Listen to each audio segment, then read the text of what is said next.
thinking.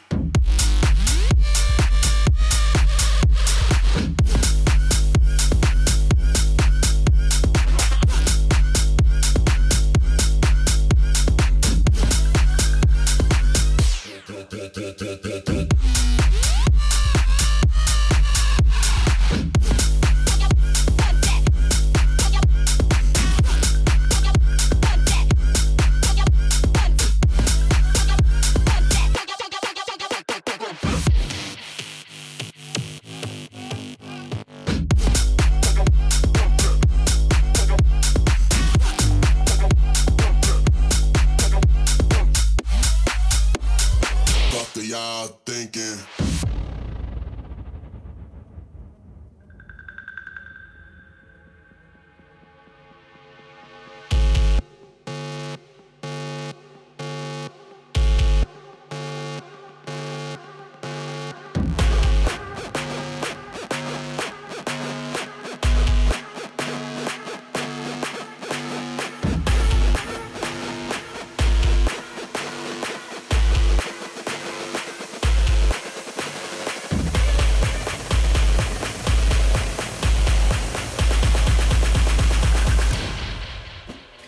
Fuck are y'all thinking?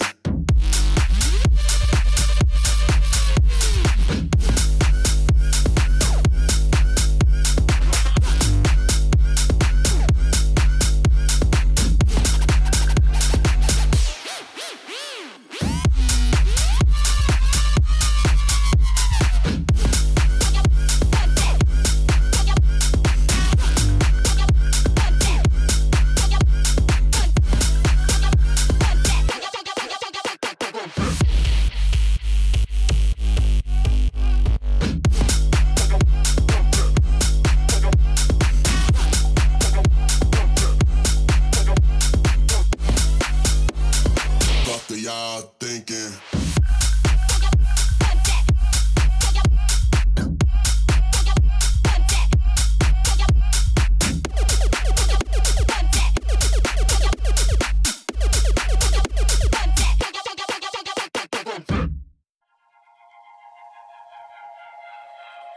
Came from a broken home. I've seen so many people go.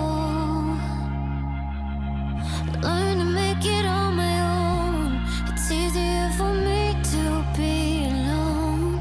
So how are you? Keep cutting through, claiming you're not like the other guys. And only if I could give you a chance, show me that you mean it, we'll feel some type of way.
If only I could change it now. Not sure I even would. 'Cause I can feel it in my bones. Regret misunderstood. It's just a feeling that I found. Are we forced to play this out? 'Cause it's not supposed to be this way. Telling yourself it's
I was walking in the dark until you came and turned a light on. And I don't wanna take the rain without the clear skies. And I don't wanna take the pain without the love. I know you have to break a heart to start the healing. I know I'll never give you up, give you.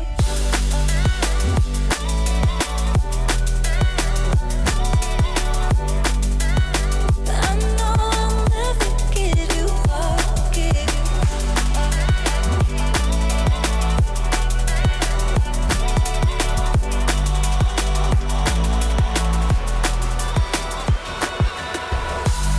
Show me a different way. I'm not afraid to let my guard down. I was walking in the dark until you came and turned the light on. And I don't wanna take the rain without the clear skies. And I don't wanna take the pain without the love. I know you have to break a heart to start the healing. I know I'll never give you up, give you.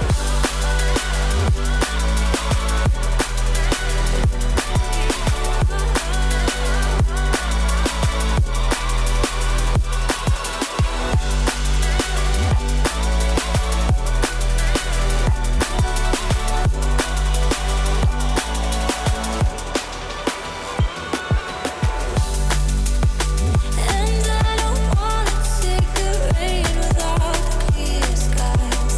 And I don't wanna take the pain without the love. I know you have to break a heart to start the healing. I know I'll never give you up, give you.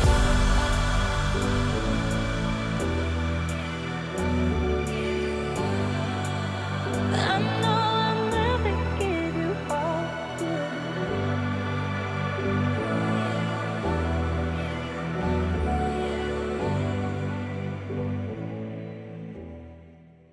Hello everyone and welcome to UK Valorant. I am Yingsu Collins and I am back again as your host on this very fine but very, very hot evening. This is the UK University Championship presented in partnership with Noor. Now, this is a big week, you guys. This is the big week. We're in the penultimate stage of the tournament. That's right, it is the upper bracket finals tonight. It's Team Oi Oi versus Team Rukit even, the two best teams in the entire competition. But before we get into that, I just want to remind you that we are here every Thursday evening from 7 p.m. And if you want to keep up with more action in the uni scene, you can head to the Null stream, which is here every Monday evening. But that's enough from me. Let me bring you back your caster tonight. It is the return of Hanno and Rook. Hey guys, how's it going? Hello. Hey, it's certainly very warm, as you said, and I'm hoping that the games heat up like the action. As this certainly is going to be a good one. I like that. Certainly But is. just before we jump into a bit of the sort of the analysis side, I just wanted to preface to everyone who's watching that Killjoy will not be available tonight. She is disabled for the games this week. I guess we're sort of following Riot's footsteps because she's also not available in the FaZe tournament. I guess wanted to ask you guys, Hanno and Rook, what do you guys make of that choice? Do you think this is the right decision for her not to be available in competition just yet? Yeah, it is the right decision, especially as, you know, we're already most of the way through the tournament. It wouldn't be right to really turn on a champion just as people have their strats prepared for this final two stages, really. What do you think about that, though? Because I think it's a pretty standard decision. From a kind of software development perspective, that's what I did for university. It makes a lot of sense. If you've got that bug coming on through, especially for competitive integrity, it could be a real problem because if something goes wrong, well, what do you really do? And then you have to retroactively remove her, and it kind of... Basically, it's just not fair for the reasons you basically stated, and things could go really wrong. Well, I completely agree. I just don't think, like you said, it wouldn't be fair for teams sort of been prepping this whole time and then do this. I think this is pretty sort of on brand for Riot. They tend to do this as well when new League of Legends champions come out, so it does make sense. But just on to tonight's game, like I mentioned before, is OiOi versus Rootkit. They are, when I say they are our two best teams in the tournament, they statistically and literally are. They're seed 1 and 2. I believe that OiOi are our seed 1. So how close do you guys reckon the game will be tonight? Is it going to be as close as we are expecting, because it is first and second seed? I'll go to you for this one first, Brooke. Well, my heart wants to believe that it'll be really darn close, but the issue is when these teams have at last met up in week 4 and week 3, OiOi took both of those games, so it is complete control for them right now. I have faith in my boys Rootkit. I think when it comes to high pressure situations, they're also very good, but if things start to snowball in the way of OiOi, it could go very, very quickly. I mean, just to expand on your point before I come to you, Hanno, I did some digging, and it turns out that OiOi have not lost more than 5 rounds in a single map so far in the playoffs. So the most, the sort of the closest scoreline they faced in a single map is 13-5. So with that information in mind, Hanno, do you think, would you agree that maybe it might not be as close as it looks on paper? Well, I mean, we've got to look back at Series 1 as well. Like UEA here, Rootkit, they're a strong side. We can't disregard them. Yes, they have lost to York twice, but they've known that they'd have to beat York, right, to get to the finals. So I'm going to guess that my boys in UEA, Alfie SC and those guys, they've had the experience that surely they will have prepared for this matchup. They've known they're going to be playing someone like York in the semi-final. So I'm confident they'll have prepared something. I'm expecting a full 3 maps because this has got to be I mean, they're a strong team. They should be able to adapt to York's playstyle. They've played them twice before. They will know how they play on a couple of these maps. I am expecting a performance from them, but that again remains to be seen. See how much they've prepared for this matchup. For those of you who aren't too familiar with Hanno, he is basically Rookid's #1 fan and cheerleader. I've never heard anyone so passionate about the teams in this tournament, which is great. I think this really adds to it. So I guess let's make that official, because people who've tuned in to watch this every week will be tired of me gloating about the fact that I am the prediction queen. I've been here, I think this is my 5th time. I've been here 4 times, and I've won all 4 predictions that I've been involved in. So I'll pass it on to you guys first, but also we do have a poll in Twitch chat, so you guys can also get involved and gloat with me when you do inevitably win. So you can also vote in Twitch chat who you think is going to win tonight's series. But I'll go to you first, Hannah. I think it's a bit obvious who you're going to go for, but it'd be interesting to sort of get your logic and prediction. Well, you just got to look at the Twitch chat. I mean, look at the amount of support Rootkit's got here. Like, that's a lot of people voting for them, and I'm going to go with Twitch chat as well. Like, based off, I've got to admit, I haven't seen a lot of York. I haven't been following them too closely, so I've mostly got what I've heard and the couple of rounds I've seen from them. So I am going to go with Rootkit. I want these guys to be back-to-back champions of UKV. That's what I'm rooting for. But I could see a York victory this game. But yeah, I assume you're going to go with York here, though, you guys. Well, I'll pass that to Rook. What do you think? I mean, the stats don't lie. They've already taken him down twice. Look, I love Alfie AC. I love my boys. I love Maximus. I love everyone on that team. And I mean, they might be the people's champ, but People's champ. you know what? The real champs, I think, especially in this, give them a little bit more time. Give UEA maybe a chance to go through, because this is just obviously the upper bracket. Maybe they can take something in the grand final if they make it, the grand final if they make it there. But I do think very much that Team OiOi set up to win this one. They're a very strong team. They've got fraggers all around. And while they don't have the history of UEA, there's definitely a recency bias here, and they have been absolutely on top of it as of late. So, I mean, if you ask me, I'd pop my lot in with York. I feel it's a missed opportunity for you, though, because like your name is Rook. They're basically like Rook it. So, That's a bit of a yeah. I don't know. I mean, can I say the last time we did this, I can't remember which cast I had on with me, but they said they wanted a Warwick win because Warwick began with a W, and they were going to get the W because they were called Warwick. So I feel like, this could be one of those times. I mean, it's poor effort from me, but having said that, I'm going to go for OiOi. I think I'm also in the camp of It's hard when you look at those stats. I mean, Rookit also in the playoffs, they went into sort of overtime in their first game. They have sort of slipped a little bit here and there. Obviously, they're still one of the better teams, but I think when you come up against someone who's been so insanely dominant as Oi, it's going to be tough. But I do think it's going to go to 3 maps. I think it'll probably be 2-1 Oi. Anyway, so I think we have been told what map they are playing. I believe it is Bind. We've seen quite a lot of Bind games. I just wanted to get you guys to kind of chat about what we should expect on this Bind map. I'll go to you first, Hannah. Well, I seem to remember Rootkit winning the grand final on Split, so I'm not expecting Bind to be their best map. I want to see grand final on Split in the end. Obviously, in the Mhm. semi here, um, we are going to get to Split, right? Because they banned Haven, so we hopefully will see Split. So I want to see that map. Bind is okay. So Split is the third map. So Mhm. I want to see him get to Split, and I know they're good on Split. But Bind, it's difficult. Like I don't actually know how well what their map statistics are for Swiss and for playoffs. Like, have they been preferring this map? Have they been winning on this map? I don't actually know. So, Rook, do you have any information on that? Because I haven't followed the bind too hardly here. I haven't got any information on it in particular. I do think that Rootkit, if they make it to map 3, I think actually Split is Pretty very strong. good for them. I Yeah. think they definitely could win that. But I don't think they're going to be. I think Bind and Ascent are very much in favor of Team Oi. I think York. I'm going to be the realist here, as much as I do like Rootkit. They do rhyme with my name in a sort of forced rhyme In a manner. weird way. But I do think that Bind and Ascent very much shaping up to be good for Team Oi. I think Bind especially because you can see some particularly fantastic opportunities to go fragging. I've seen them at least I think once before playing on towards Hooker and having great success. I think it in particular is good for them. And being, I know that some of them are definitely CS players. Ascent as well is a map that I think, especially for a more coordinated team like I've heard they are, they should be reigning supreme. Mm. Yeah. Well, I believe the players are ready. They are in their lobbies, and it's time for me to pass the game on to your brilliant caster. Take it away, guys. Thank you very much. And I'm really interested in getting this going. We're on different sides this time, Hanno. Normally, Yeah. we kind of agree. We go for what we want. But you know what? You've got your heads up in the clouds, mate. You've got to explain to me, how do you think that Rootkit are going to be winning this one?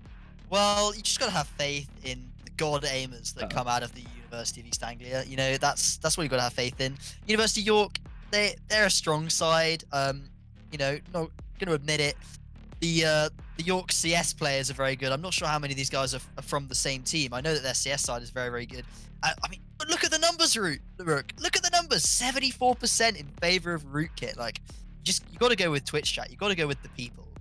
I am the people's champion of a caster. I'm going to vote for whoever the people want me to, and I think it's Rootkit. Again, I don't think they're going to clean these guys out 2-0. I think this is going to be very, very difficult considering they have lost their last 2 games against these guys. Head to head, they're struggling, and Team York has proven dominant so far in just the entire series. So it's not going to be an easy game. It certainly will. I mean, I think with the way York have also been playing in these playoffs, as Sue really mentioned, 5 losses is the max that they've had so far in these playoffs. And I mean, and that just sets the precedent, does it? They are a clean team. They are so precise. They are pristine. I think you might kind of get that one. And I'm very excited to see how they're going to be playing, what kind of picks they're going to particularly use, especially here on Bind. What kind of things are you expecting? On Bind, I quite like a lot of information just because of like how the fakes you can get out with Bind with those teleporters and stuff. It's nice to have a little bit of extra information just to see exactly like how many people are going to places. So I do like to see quite heavy information side teams on Bind. But then again, like these teams, they could be looking for max fragging potential here, so they may choose to forego some of that information for a few more of these aggressive agents. Certainly do. And I think if you're talking about information gathering agents, there's no one better to talk about than Alfie AC, is there? Yeah, he plays, I mean, from what I remember, he's quite a heavy Sova player, and we're going to see him on Sova this game as well, which is always nice to see. Fabrications, yeah, York here have also brought out a Sova, but they also have a Cypher on them, James, there with a Cypher. I think UEA a little bit weak on the information there. What would you say to that?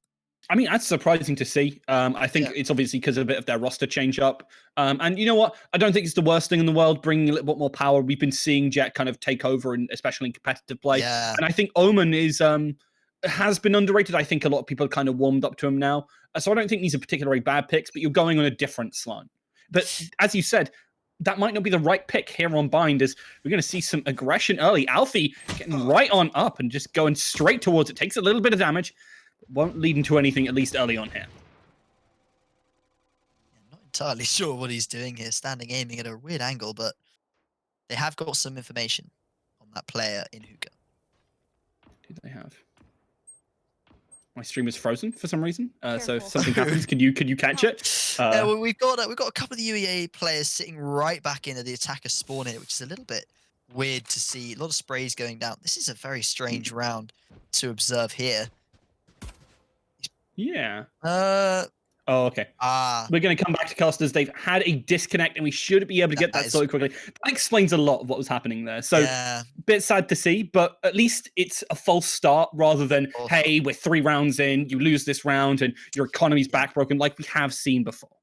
yeah, it's nice that happens the first round, so we can get a full restart out and we can get these guys back in with all 5 players in the game, because that's pretty key. Especially, you know, you can get a bit of a motivational hit if one of your players drops out and you lose the round just because of that. But yeah, I was thinking that round did look a little bit weird for a regular pistol round from either team there. So yeah. It certainly does. I mean, actually, Rootkit, historically, if you remember, they actually played one of their Swiss games where one of their players was DC'd right at the start, and they made a huge comeback after losing 5 rounds in a row and didn't drop a single one. So they're good 4v5. Yeah. Well, there you go. Maybe under a bit of pressure, they can really perform. But yeah, I mean, I guess we keep talking about picks though, because we did see those teams. And if I remember correctly, Rook, the last time we casted together, we had a little bit of an argument over which was the weaker champion. I don't know if you, or weaker agent, sorry, you know, Viper or Omen. Now, I was saying that Viper's pretty weak, and I will admit that Viper is not as weak as I once thought. You know, we've seen a lot of these teams using it. No Viper in this game that I saw there, but the Omen is out, and I noticed you were being a little bit more positive about people bringing out the Omen. Why is that?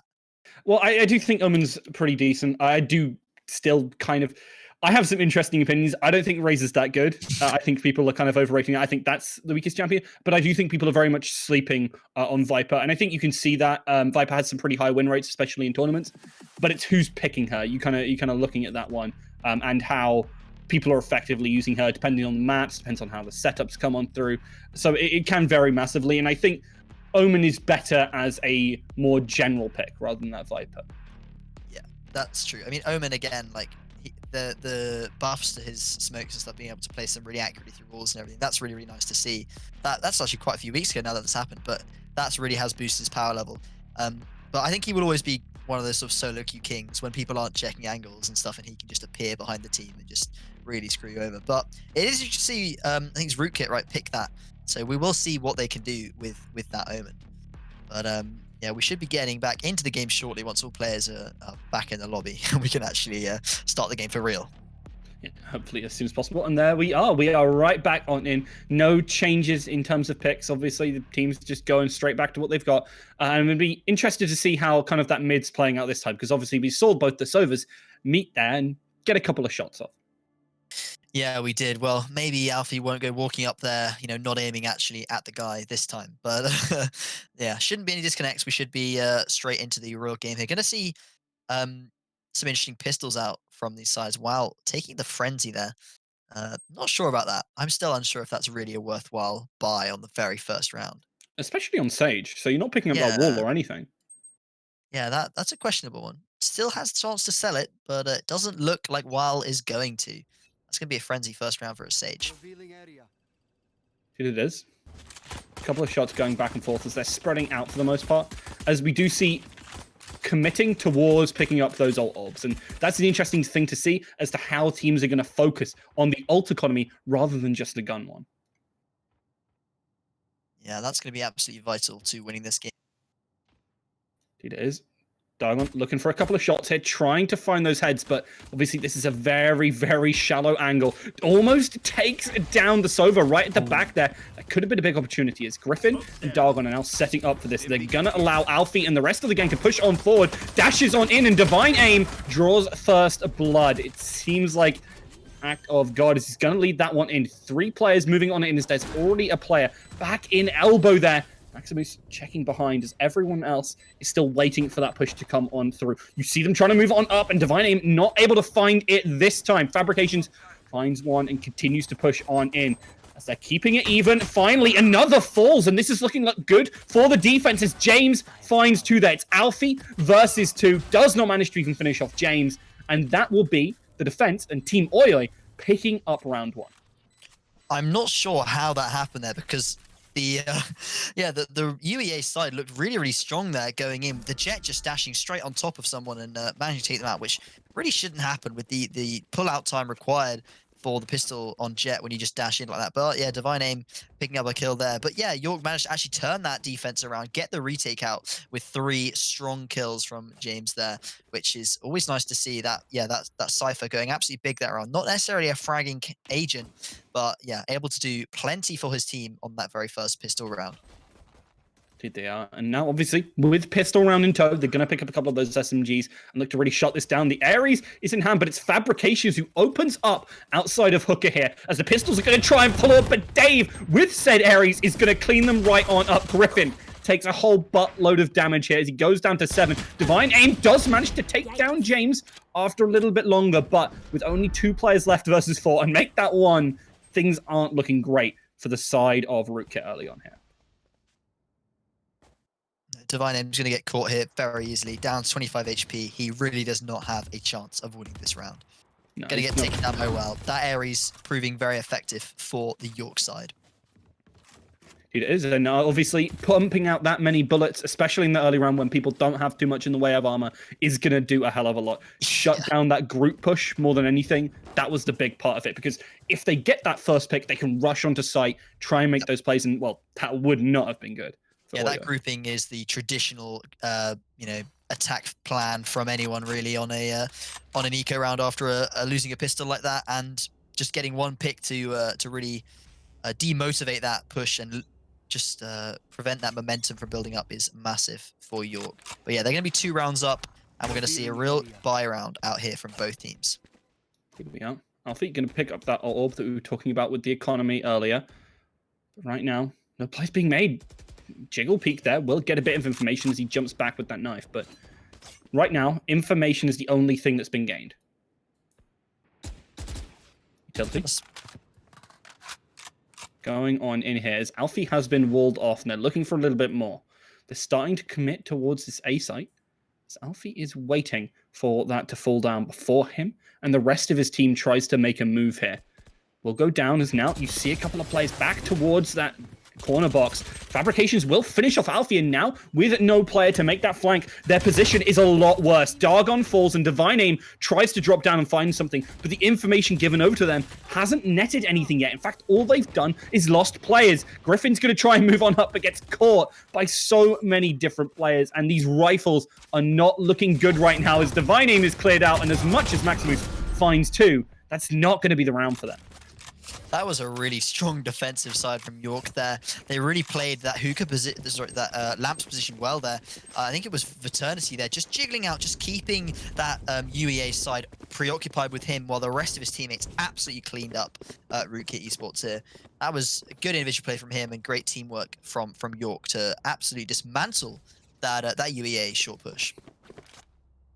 It will be fun to catch this one and see how things will end up right now. As with, it's going to be pistols into rifles, and you're expecting this to go badly, but it's about how much they can get out of it, how many kills, how much money. If they can get a plant down, that would be fantastic. The money from the plant would, give him a lot better of a buy round next round. But obviously, going to get caught there, not killed though. Going to survive that one. Yeah, all importantly, doesn't go down.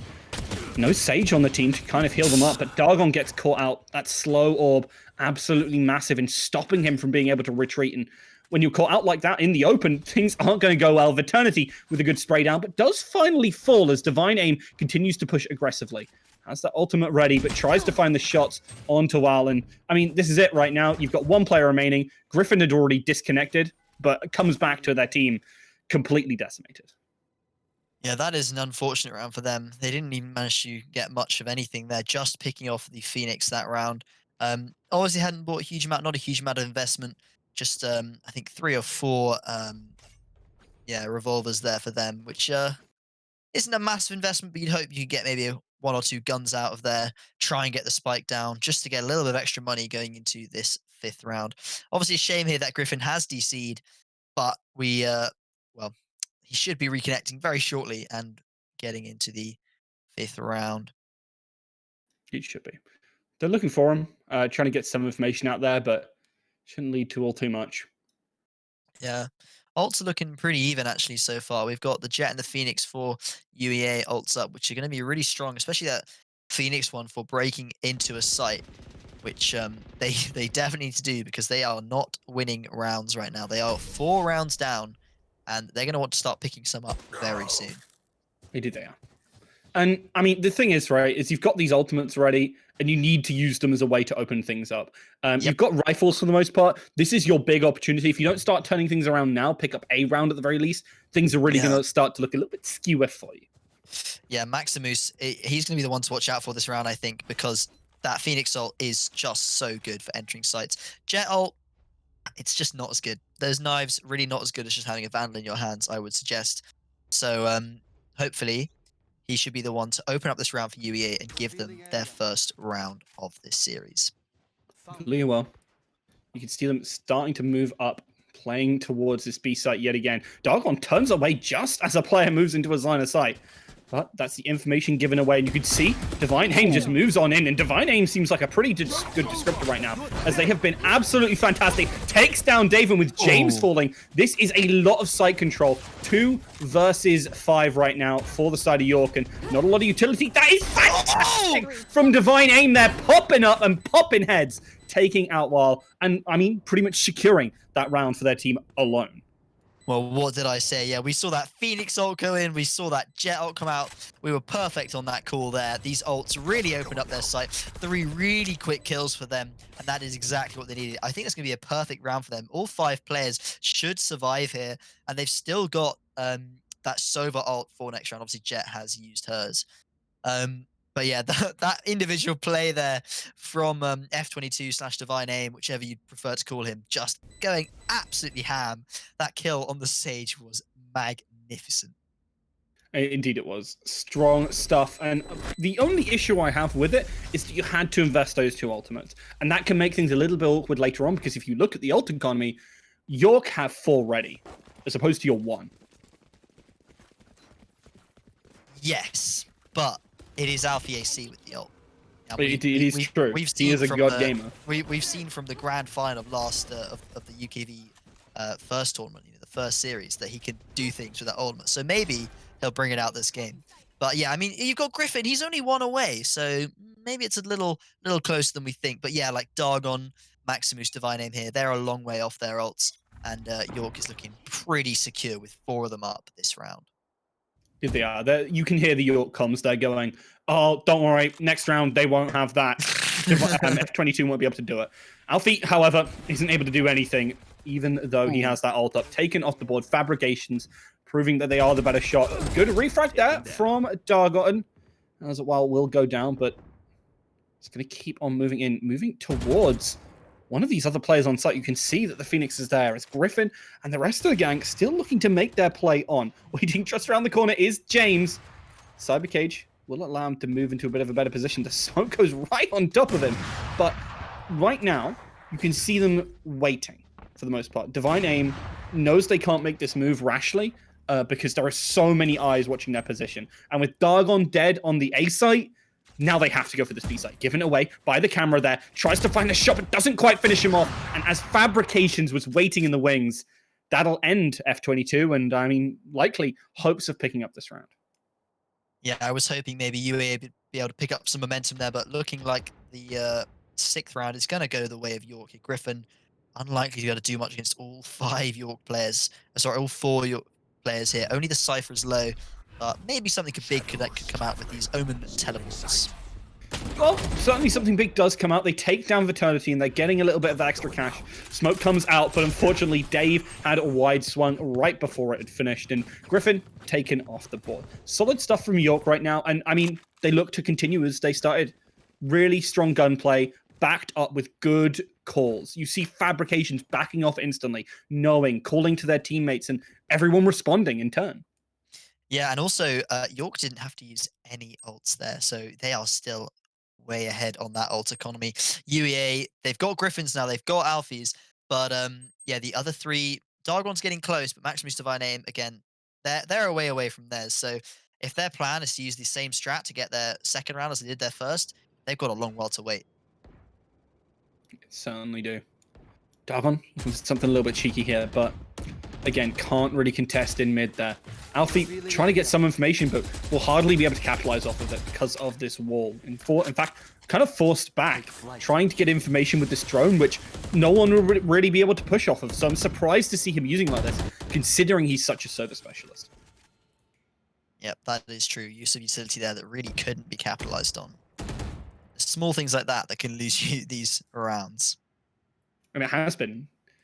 Right now, the team, they've been finding a couple of frags here and there, enough to kind of set them up for an opportunity. But whenever it comes down to it, these little things, these micro decisions that have really thwarted them basically every turn. The smokes come on in. It is a fake onto this A side. A couple of shots come through, and they're starting to back on off. The spike is actually over on this B side. They still have the teleporter, but it's unlikely they're going to go for anything. They take a while and hedge their bets on this B site. There are going to be 2 players on it, but that Hellfire is going to force this Cypher in a very awkward position, or force him into hell.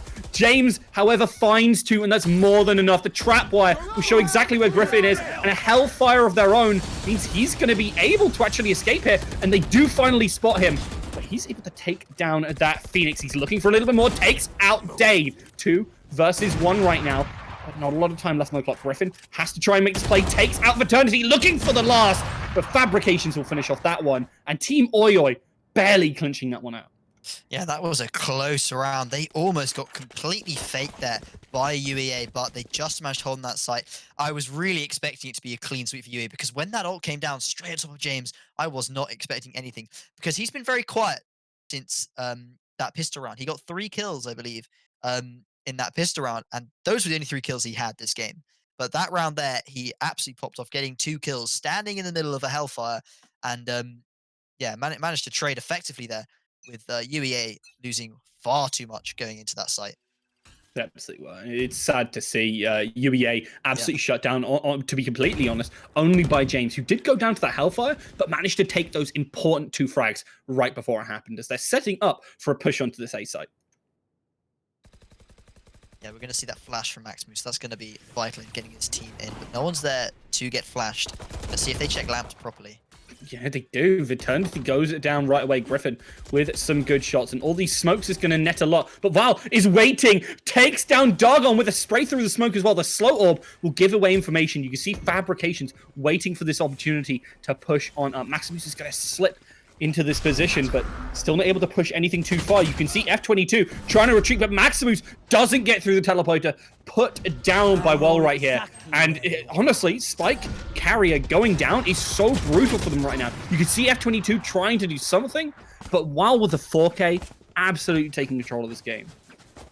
Yeah, York here just not getting faked out at all by these UEA strategies. Usually we see teams over-rotate immensely when UEA pulls out some of these fakes, but York is standing pretty firm on their sights, and even if they rotate someone off, that one player is seemingly able to hold off the entire UEA push for just enough time to give York that clinch in the round. 7-1, it's looking very strong for York, and we might not see UEA break that playoff record that York has of only losing 5 rounds in the series. And I know what you're saying. I know you believe, but I believe in the ability to just hit heads. Eternity has been absolutely on that so far. That trapwire is deadly. Tries to push up too far, and Alfie punished accordingly. A good molly will buy a little bit of space, but with those smokes starting to dissipate, this spike trying to go down is kind of awkward. Dargon making this flank, though, is more than enough set up for it, as he's going to try and go for the smoke, but Eternity will punish him. Good shots from Griffin to try and keep things going. Takes it down at 2. It's now 2 versus 2.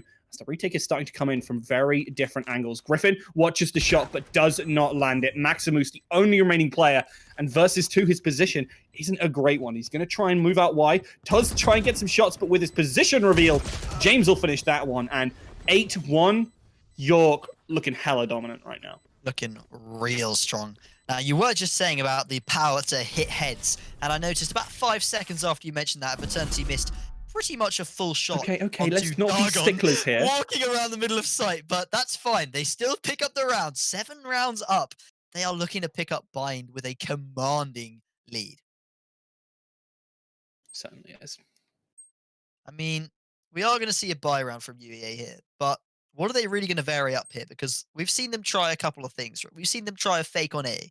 We've seen them try another fake on A the next round, and they're not getting York off these sites. So I'm not sure entirely what their plan is here to try and get around, because they seem to be, I don't know, they don't seem to have a huge amount of strats apart from fake A, go B.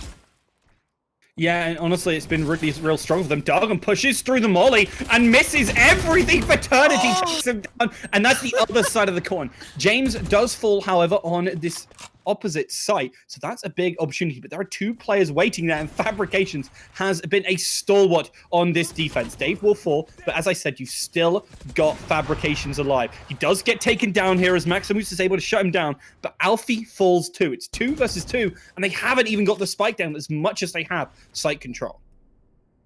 Yeah, and a 2 versus 2 here, you really want to have that spike down already, and as it's in hookah and watched by the York players, it's going to be hard for them to get this onto the point.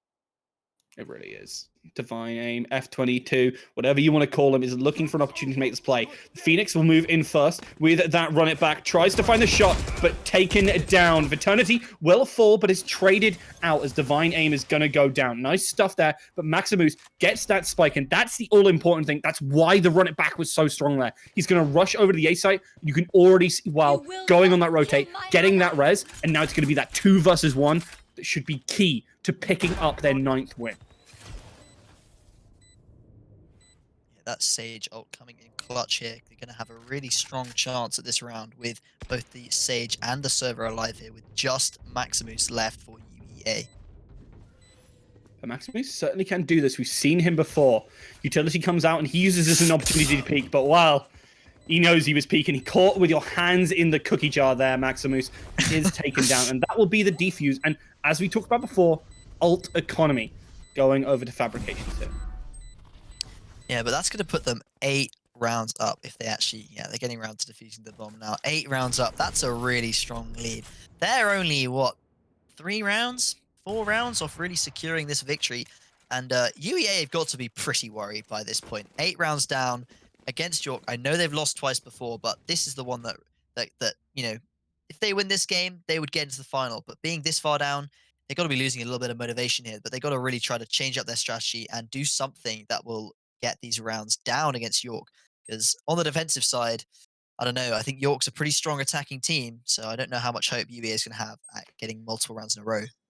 Absolutely, and the key thing is that all their players are fragging. They've been absolutely on it, and everyone can hold their positions. Fraternity, especially, as he takes out Maximus, but eats a lot of pressure. Manages to trade 2 for 1, as is given away by the trap wire. Very interesting position there, as it is now 3 versus 3. Divine Aim, F22, continuing to push up aggressively. Moves into the smoke as the spray comes on through, is reloading, but F22 doesn't get the kill and doesn't get the spray either. Dave takes him down. It's 2 versus 3, but obviously, on this retake, things are going to be a little bit more difficult. Griffin going to be able to teleport away, but the shot whiffs there, as that was a big opportunity. The ultimate comes on through. Griffin is forced out and taken down by James. It's 1 versus 3 right now, and this is the Alfie AC special. Those arrows coming in, he's putting the pressure on, and this could be deadly if he isn't able to put the pressure on, but Dave cuts him down where he stands. Yeah, maybe the Alfie AC special, but he still's not winning the round. So maybe that special is not enough, because York are dominating. Again, another round up on this UEA side. I mean, I'm starting to question my predictions here, Ruka. Yeah. I'm getting a bit worried. I think even Yinsu was getting it wrong with that 2-1. Way too optimistic. And this is what I was expecting. I hate to be the bearer of bad news, but York are the new kids on the block, but they're a force to be reckoned with. Yeah, this could look like a swift 2-0. Obviously, Ascent going to be the next map if we yeah, it could be also the last one, especially from how this game has gone. Certainly has. Dargon moving on in with teams backup. Those smokes doing a hell of a lot of work, but it hasn't led to anything yet. They've got site control, but the spike is still moving on in, and when Dargon can't even get control of lamps there, things a little bit peaky. Alfie does take down one, but with the backup in that Hamps player, shouldn't be able to get all too much. Gonna have to use that drone to find information, and with that, clear away the opportunity for them to make plays. Nice shot there to take him out. As well, the Hunter's Fury not doing anything for the defensive side. Maximus going to be on site here. Not going to spot James there through that smoke. It's a bit of an awkward position here for UEA. They don't have ball of sight, but Alfie's going to take Dave. That's big. Yeah, and unfortunately, Alfie falls in response for it. Maximus goes down too, and it's now down to F22 and the Omen to try and clutch things out. You'd see Griffin trying to make that play on forward, takes down James. That could be enough, as it's 1 versus 2 now, and they do manage to pick it up their second round. But as much as you must be rejoicing to see them pick a round, that is only their second round, as I just said. Yeah, that is their second round out of 12. That has got to be rough for them. But, you know, I've got confidence. Maybe the momentum's going to kick in now, Rook. Come on. They've got one. Now they just get a second and a third and like 10 more, and they've won. And I'm sure that York is definitely not capable of getting 3 rounds in a row here, which is probably what we're going to see here. I think their pistol round from the very first half went as bad as it could, and yet they still won it. So we're going to see how they do in this second round, where they're on the attacking side. Yeah, and when they have control of the tempo, that's where things start to look really difficult against this Orc side. They are, sorry, not Orc side, York side. There's no Warg here, no more Daka, even though we do have some very shooty guns. Maximus holding the angle and unfortunately doesn't hit the shot. You need to be hitting those. Wasn't even at the right head height. So big mistakes here, and that cedes so much space over to the attackers, and the utility goes in, and Griffin isn't in a great spot either now because they know exactly where he is. But that molly will refrag him. Fine aim. Just pushing on in. That was disrespectful. I hate it. Like, you can't do that, man, F22. Yeah, that is. You don't see that every day. That's pretty wild for a jet player to pull off. But gonna get the spike down here. So he is. Dargon looking for an opportunity to try and click some heads. Struggled earlier, but so will Alfie. Is James is waiting around the corner. Talk about disrespectful. That right there was waiting at the off angle, catches them off guard, and Dargon now looking to put these smokes down to clear a path onto the site for their team. There's a player over in lamps in U-Hall. There's a couple more towards the back. The flashes go on out, and by a little bit more time, you can see them trying to get the defuse. James goes down, and that shot there from Fabrications on the Sova is more than enough. Dave falls. There's only 1 versus 1 left, and unfortunately, Maximus doesn't jump off the spike quick enough. Fabrications finds the frag, and that was stellar from them to pick it up. And as you said, we might just see them string those through. Again, York having a bit of a mad disadvantage there in that pistol round, and still one of their players gets a triple kill, and they win the round. That's the kind of stuff that, you know, these winning teams, the ones that their individual players are that good that they can just pull out these rounds out of a bad situation like that. Yeah, disappointing to see, really, though, that this UEA side, I was bigging them up at the start, but, I mean, that divine aim, like, it worked out for him there, but that's the kind of play that loses you rounds, just diving out there, getting one shot, and then, Certainly is. You need to be more careful. And I mean, you might need to throw caution to the wind now because you're down so many rounds. But if you can get an advantage early, which can be very difficult, like that, for example, you should be able to push it out, especially on this defense. That's where you need to really shine. Yep. Yeah, well, you see York here only needing 2 more rounds to clutch out this first map of this best of 3. It is some spray through the smoke. This Griffin is holding strong here and really thwarting any attempts at aggression. You see rotates back over towards A, even though they've already lost a player there. Yeah, maybe UEA might be able to pick up something here because 4v5 is doable. Eternity going to get spotted out there. Going to try and fall back. He does get out of there. Yeah, manages to hop out of that position as you see F22 trying to set up a one-way there, but gets spotted out by the recon bolt and will have to beat a retreat right now. You can see Dargon pushing on through aggressively. through these smokes, right on site, already waiting for the position. Doesn't even get the spray. The Stinger doesn't do enough, but he manages to survive and get the reload. F22 holds the angle, just gets the taps as James walks in, and this time getting revenge on him. 3 kills to Divine Aim, and with Fabrications falling, that is an ace. Sorry, not an ace, sorry, a complete wipe for the side of UEA, as they kind of show what they do when they can get that early advantage. Yeah, I mean, it felt like just a lot of mistakes from that York side, though. I mean, Dargon sitting in that smoke completely whiffed, and then whoever it was that was in the smoke with him, I really didn't see, should have been able to pick up that kill. So mistakes from both sides there, and I think UEA just managed to win that out. But surprising again, 5 players alive in that round. That is a rare occurrence this game for UEA, only winning 3, and I don't think they had 5 players alive for any other 2. So we're going to see now if UEA can get this game even a little closer. Again, maybe they can just try and break the record of York, who have That's currently a pretty only depressing lost. thing to try and do. I'm not gonna lie. Yeah, only lose, only win 5 or 6 rounds. But yeah, Divine Aim goes down. He does, but Dargon able to take down James as well. Goes down to 9 HP and will very much suffer from that. As we said before, no Sage, and Viternity's able to pick up that kill.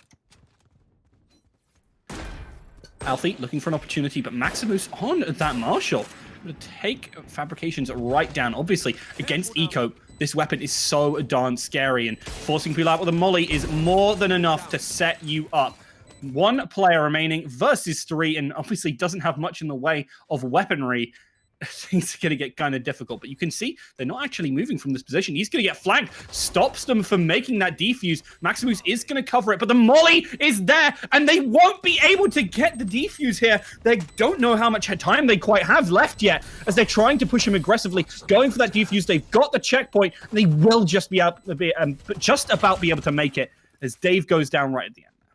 That was a closer round than was needed, but UEA picking up their 2nd round in a row, which is a first for them this series.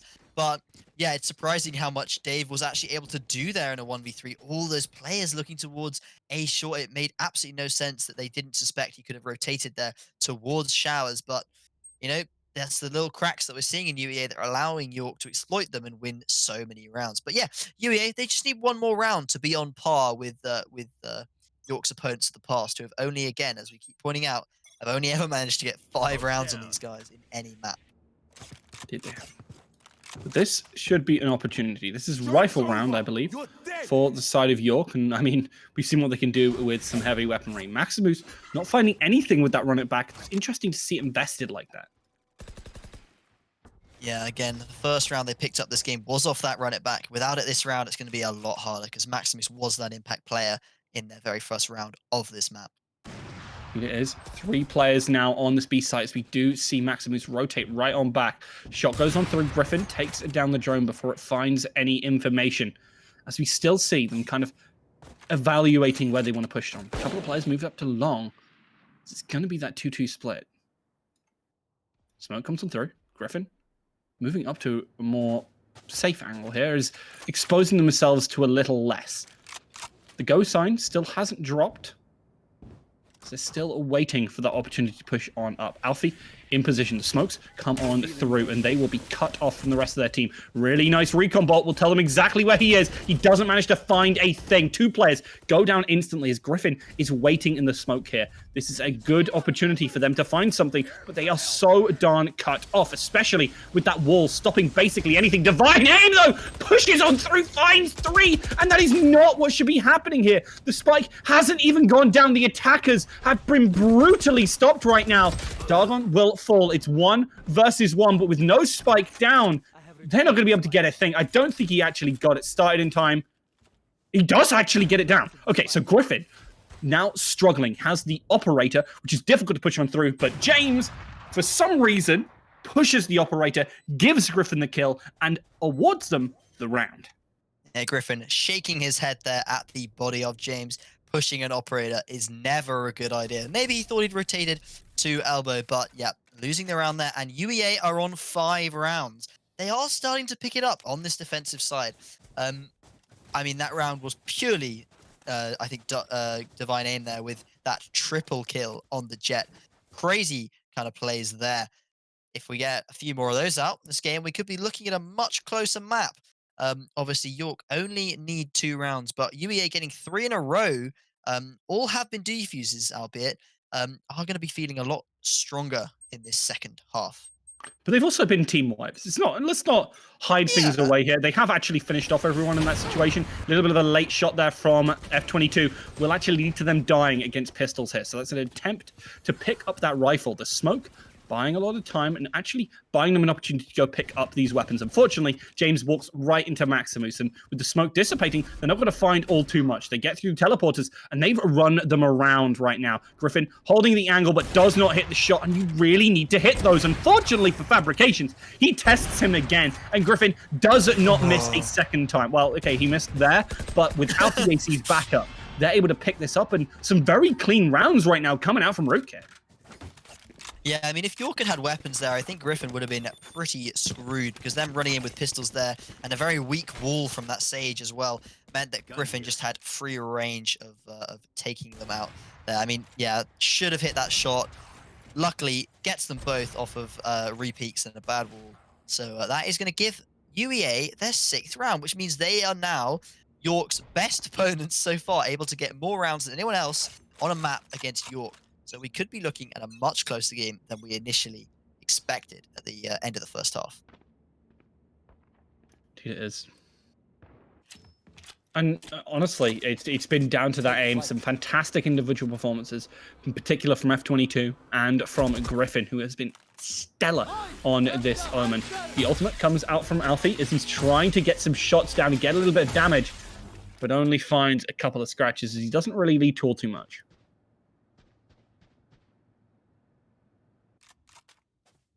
Yeah, we're going to see Fabrication here, though, peeking up long with the Operator. Going to try and find something on this B side. 3 players for UEA that are holding it. Alfie AC on this corner. It looks like a pretty strong hold. It looks like UEA have read where York are going to be coming at this round. Yeah, really nice Hunter's Fury here. Should buy a little bit of that time. Shot goes on through. Griffin does go down, but at least manages to trade out. And Alfie gets a lot of information for the team, telling them there's no one pushing too far up long right now. Spike is down there. There's 3 players waiting to push onto site. You can see that there's still this one player towards that A side. With Eternity falling, this is looking pretty darn good for the defenders right now. You can see the utility being invested. Hellfire not leaning to all too much, tries to make the play, but Maximus does go down. Fabrications falls as well, but with those frags coming on through, it's 2 versus 2, and with spike control, they've got to move onto the site quick. Not a lot of time, and the Molly doesn't find all too much either. Dargon trying to get that spray on through and find something, but doesn't find anything, getting baited a little bit there by his attempt to make that play. Dargon going to go for the smoke, because actually the spike is inside the position here. This is interesting to see. Not normally what you have from these players, and with Dargon holding it, you're not going to find anything. Really nice DPs coming on through, and a mistake on the placement of that spike right there. That is a massive mistake from York there. We've seen them pretty calm and collected. Very few mistakes so far this map, but they are clearly feeling the pressure. Planting inside of that tunnel and then playing a very disadvantageous position. Knowing that a Brimstone was alive, knowing they can get smoked off, they still decided to play that long spot with both players, meaning that they were going to have a real hard time keeping that spike from being diffused. But yeah, well played by UEA there. They good smoke down, then Jet getting onto the spike there really fast, meaning that that Molly, I don't know if it was a lineup, if it would actually burn inside the tube, but they obviously managed to get the defuse out far too far just for that Molly. It is. Divine Aim finds the shot onto Dave right away there. And I was talking about when the onus is on them, York are massive. They have control. They control the game in a very great way, but when they don't, when actually they're attacking and then they haven't been able to really determine this, it's been players like F22 just running them around. They have not been able to find the control at basically any point. Alfie extends a little bit and will be going down for their trouble, but manages to take down well with them, and this is just not what we expected from York. That's the kind of trade that should not be happening for that York side. Alfie AC overextending there and still managed to get a player. That's the kind of stuff that we weren't seeing in this first half that is making this second half that much closer. Dean is a couple of players looking to move on in. Griffin watching from the back here, as you can see Maximus looking for an opportunity to push on in. Gets spotted out, and you can see still the attacker's not really committing too hard. It's 2 versus 4, sure, it's very difficult, But they might be going for this rotate. Yeah, I mean, still 4 players alive for UEA. This is going to be a hard round for York to win. Just a Cypher and a Sova. Not a huge amount of entry potential here. That Spike is sitting long. Potentially they might look to fake with James, but it looks like they might just be trying to save these weapons this round. Only 10 seconds left. Going to sit safe and secure in this teleporter. Yeah, and I mean, this makes a lot of sense. They've been struggling with a couple of these rounds. They don't want to hemorrhage anymore. They've just been losing round after round, and by taking a break, relaxing, not losing your economy, you could potentially put yourself in a lot better spot, because losing 6 rounds in a row is not the greatest way to win a game. Yeah, I mean, they were looking so dominant in that first half that we were basically considering it to be a 2-map series. But UEA managing to take 8 rounds, and 6 of them, again, as you say, in this second half in a row. They are looking mighty strong, and their economy is looking pretty good as well. York, obviously, pretty weak. One player there, James, on 0 credits. He is bankrupt, but he does have a gun for this round, at least. Yeah, they're really going to make it work. You can see just really nice aggression from F22. He's not really being held back by anything, and it's absolutely fantastic to see as he's just, well, just doing whatever he wants at this point. A couple of plays, more towards the site. Dargon getting spot out does provide a little bit more of that opportunity. Fabrication falls as Divine Aim pushes back on in, but with 2 going down off the back of Wall, this is exactly what they need. Griffin is back up in heaven here, but can't really peek wide to take these shots. The smokes will come on in, and they're not really going to be able to impact the rest of this. Maximus not able to get that. That could have been the turning point, but now with 2 players and one of them with an operator making a play onto the site is going to be rock hard difficult. Griffin can struggle to move on in here. It's going to be down to Alfie, really, with this M4, with this Phantom, to make the play right now. He looks to the left, unfortunately, doesn't spot out Weil, and is taken down. Griffin is going to have to really pop off right now to take down 5 whole players. Has the Phantom in tow, so now can deal with that a little bit better. Takes down 1, but unfortunately at range, trying to spray down those 2 players is too difficult, and the attackers pick up the round. No one gets 7 rounds in a row against the University of York, who are going to put themselves onto match point after sitting just 2 off for the last 6 rounds. But yeah, hopefully this doesn't break the momentum of UEA too hard here. They are going to be able to rebuy. They are going to have a full setup with 2 operators again. Divine Aim, Griffin proving mightily effective. The top fraggers on their team, both rocking the AWP this game. They're going to be looking to get 4 rounds and push it into overtime, which we are on the different rule set for overtime, aren't we, Rook? We're going to have more than just 1 round. Indeed we are. But Griffin takes it down Dave early, and you need these operators to show up. That's why it's so important. Drone forces Griffin out. He won't go down yet, but is shown exactly where they're going to be. The shot misses, but Maximus maximizes his damage, taking it down at Fabrications here. And also, wow, this is exactly where you needed to be. And I was going to talk about how if they lose this, things obviously won't be going very well. But Divine Aim, finishing off the last 2, investing that ultimate. I think that was a little bit of overkill, mate. I think that was a little bit of overkill there, but, you know, he did style on them. Again, this seems to be his style, is dash straight into them, and then basically, while they're trying to figure out where exactly you've landed, just knife them from close range. But obviously, that is his ultimate, so it's a little bit more effective than trying to use your actual knife, because that doesn't work very well. But yeah, that's going to put UEA again in touching distance of taking it to overtime. They're going to be feeling very confident after that round. You know, Griffin with that brilliant peek at the start of the round, and then Maximus, you know, while the York side tried to capture that AWPer and force him into the corner, while Griffin TP'd away, Maximus just took the fights, won both of the duels, and basically turned the whole round for UEA there. He does.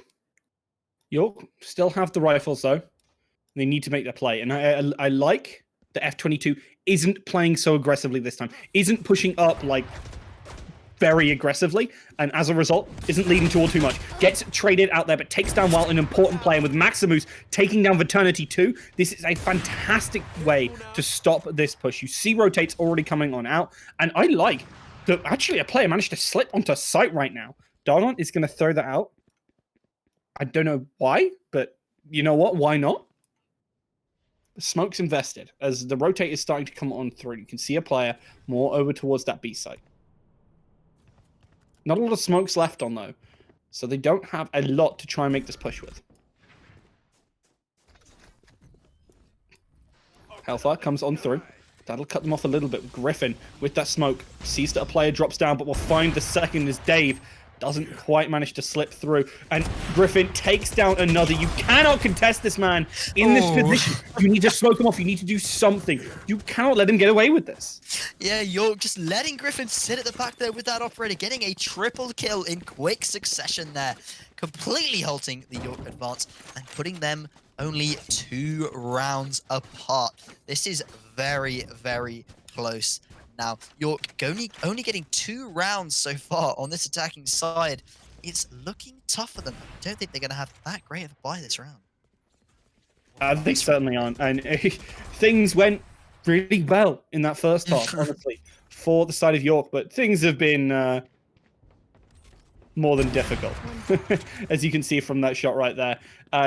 Really nice patience, honestly, from F22. I can do nothing but praise this man right now. He's been absolutely stellar. Maximus finds nothing with the flash, but they're very happy to just chillax. As I say that, they pop the run it back and are getting aggressive. Maximus moves on in to that other side and actually confirms for the team that this push is going to be coming onto the A side. And that's why they're not rotating anyone straight away, because normally we see the team rotate away with that wall to put them up, and with some smokes coming in soon. Actually, they don't have any smokes left, sorry. With the spy cam to get some information, they should be able to make this push soon.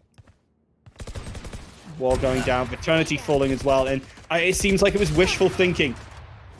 Not much else found, and 2 very low players for York. Sure, it's a pistol round, but you struggle to find basically anything. James took down 2, but there's still Divine ready and waiting with this with this Ghost. Griffin going to spot the head of that player there. They're very aware of where this York side is. Going through the TP. Alpha AC gets the double kill, and they are 1 round difference. That is what a comeback, basically, from this UEA side, getting, all of these rounds on this defensive side. Clearly a brilliant comeback from them. Looking, staring in the jaws of defeat, 10-2 down at halftime, and yet they managed to put it back to 12-11. If they win this round, they're pushing the map to overtime, and we won't see as clean of a series as you might have been expecting, Rook. Maybe not, but I'm happy to stick with my prediction. I think York still have it in them, especially since they'll be put back on that defensive side and into a much better position. They just need 1 more. And with rifles, they certainly could do it. Smoke committed towards this A site right now, but that kind of gives away, at least a little bit, that there is going to be this push towards B. And right now, there are 3 players on it and 2 operators. While not respecting those operators at all, goes down to Maximus. And honestly, losing this player first has just been, honestly, the death knells for this York side. Yeah, they've been pressuring a little bit too much across the map, and they've been punished for it. Losing a player that early is never good, especially on essentially their last chance at closing out this game in a clean fashion. Certainly will be. Alfie, waiting in the wings to try and pick up a player who pushes up along too aggressively. As the rest of his team actually rotating away. He's going to turn, gets the spray, but doesn't actually finish anyone off. And instantly, you can see them rotating back on in. Griffin, waiting at the back, finds the Colat! And with patience falling as well, they are not long for this world. That Hellfire will force a player out, and it's easy. It's in the bag for Griffin there as he takes it to overtime for their team. And, I mean, it's just some impressive operator play. What a second half. The operators coming out clutch for that UEA side. I astounded by the performance that Griffin and Divine have been able to put out this half. Really, almost every single round they've been getting one of those early picks, which York just hasn't been able to deal with. Down a man, they don't seem as confident. They seem to be over-facing and really not as coordinated as we saw in that first half. And that has resulted in them losing an unprecedented number of rounds, and UEA pulling them to overtime, the first team in playoffs to do so. You do well. Rifles abound for these teams. Will they be able to put good use to it? Defense, as he said, for this York side. And it's now or never. Picking up this first game puts you in such an advantage in this series. But it's going to be hard. Either way, as we said, beating out these defenses for both teams, it's going to be very difficult. Now, you can see that players have no idea where they are. You see, well, get one, but unfortunately, F22 pushes on through and takes down 2. Alongside Griffin, there are going to be very few players left as Dave does manage to shut them down. It's 2 versus 1, with the Spike in control of the attackers. They still have an opportunity to move onto the site because the Heaven player is going to be smoked off yet again. Dave, realizing now that the last player is actually on site, communicates this to their teammates, watching to make sure they don't push up aggressively on them as the Spike is looking to be planted. You can see now the camera is going to give away the information, the necessary information. The molly is readied. That should be more than enough. A couple of shots going through. Griffin is able to pick up the kill. The spray comes on through, does manage to get the wallbang, and that is the first round in a while being picked up for OiOi. And it was a close one at that. Griffin almost turned that around for his team. That was much closer than York would have liked, but they are going to pick up the round. And that's going to be nice for them because they are going to be looking to take this overtime in a quick and efficient fashion. Quick and efficient certainly looks to be it. York don't want to drag this out anymore. They saw what happened when it came to the second half. They don't want the same thing happening again. They haven't got defense this time, as obviously we're switching pretty much every time. But they should be able to find something here, as long as they don't get picked off early. I don't know how many operators are actually in the hands of UEA. I didn't notice that, but that is going to be a key factor here, I promise you. We can see Griffin on this corner here next to Well. He's holding it, and York, rightfully so, have fallen back from that angle because they have been picked there far too many times in the past. Absolutely have. Dargon watching towards toilets right now. Shoots out the cam, buys their team a little bit of time, doesn't actually pop the smoke, so still has that in tow for the later parts of this round. 1 minute on the clock. A little bit to work with right now. He's still watching this, but doesn't quite manage to find all too much. Takes a little bit of damage, but pretty negligible for the most part, as there is at least one operator, as you can now hear, and that is sitting in Heaven. 2, as Griffin has it as well. The shot misses. Griffin does not find it and starts to back on off. And as you said, this is the exact same position as we have seen before. Pushes towards B. You can see Recon Bolt gives away the position, but they're going to teleport right back on in. And with Alfie holding the line, that is more than enough. They're going to shut down this play as Maximus finishes off fabrications. And it seems like defense is the word for both of these teams. Yeah, Alfie and Griffin and Maximus on that B site. Brilliant stuff. I think Alfie picking up a good couple of kills there, really cementing his team in that round. That's going to be 13-13 for both teams here. This game is unreasonably close from what we saw in that first half. And really, I think it's going to be down to who can win the first attacking round, because both these teams seem incredibly competent on this defensive side. Certainly is. And I mean, it's a nail biter. It's good to see. I was worried that we weren't going to get very many good games, but UEA have stepped up to the plate 100%. They are showing us a side of them that I didn't expect to see, honestly. F22 has really stepped up in that aim department, and I think Griffin is a fantastic addition to this squad. So really great to see these teams continually improving. Yeah, we are going to see a full stack towards A site, though, so we could be looking at a fast play from UEA. We are, well, not able to hold the line, and that is brutal to see. But luckily, Fraternity is able to hold their line pretty darn easily. I'll have to fall back a little bit, but it's not the end of the world. Has the backup from the rest of their team. This is a couple of players back in the backfield of sight. Nice spray there from Fraternity. Finishes off Alfie, and it is 4 versus 3 on this retake now. Fraternity doesn't manage to find, but there is a refrag from their teammates. It's still 3 versus 2. A player up for York right now. Dargon needs to find this as the push comes on through. Finds the first, doesn't find the second as he trades out. It's 2 versus 1, but if you had a player, it would certainly be Griffin to try and make it. Goes through the teleporter. No! Oh, that's a misplay from Griffin. That's got to be so sad for him there. But they are going to be on defensive next round. They are going to be on defense, which is going to be nice for UEA because they do just keep winning. But again, it's scary because if they fail on just one defensive round, York is going to have this.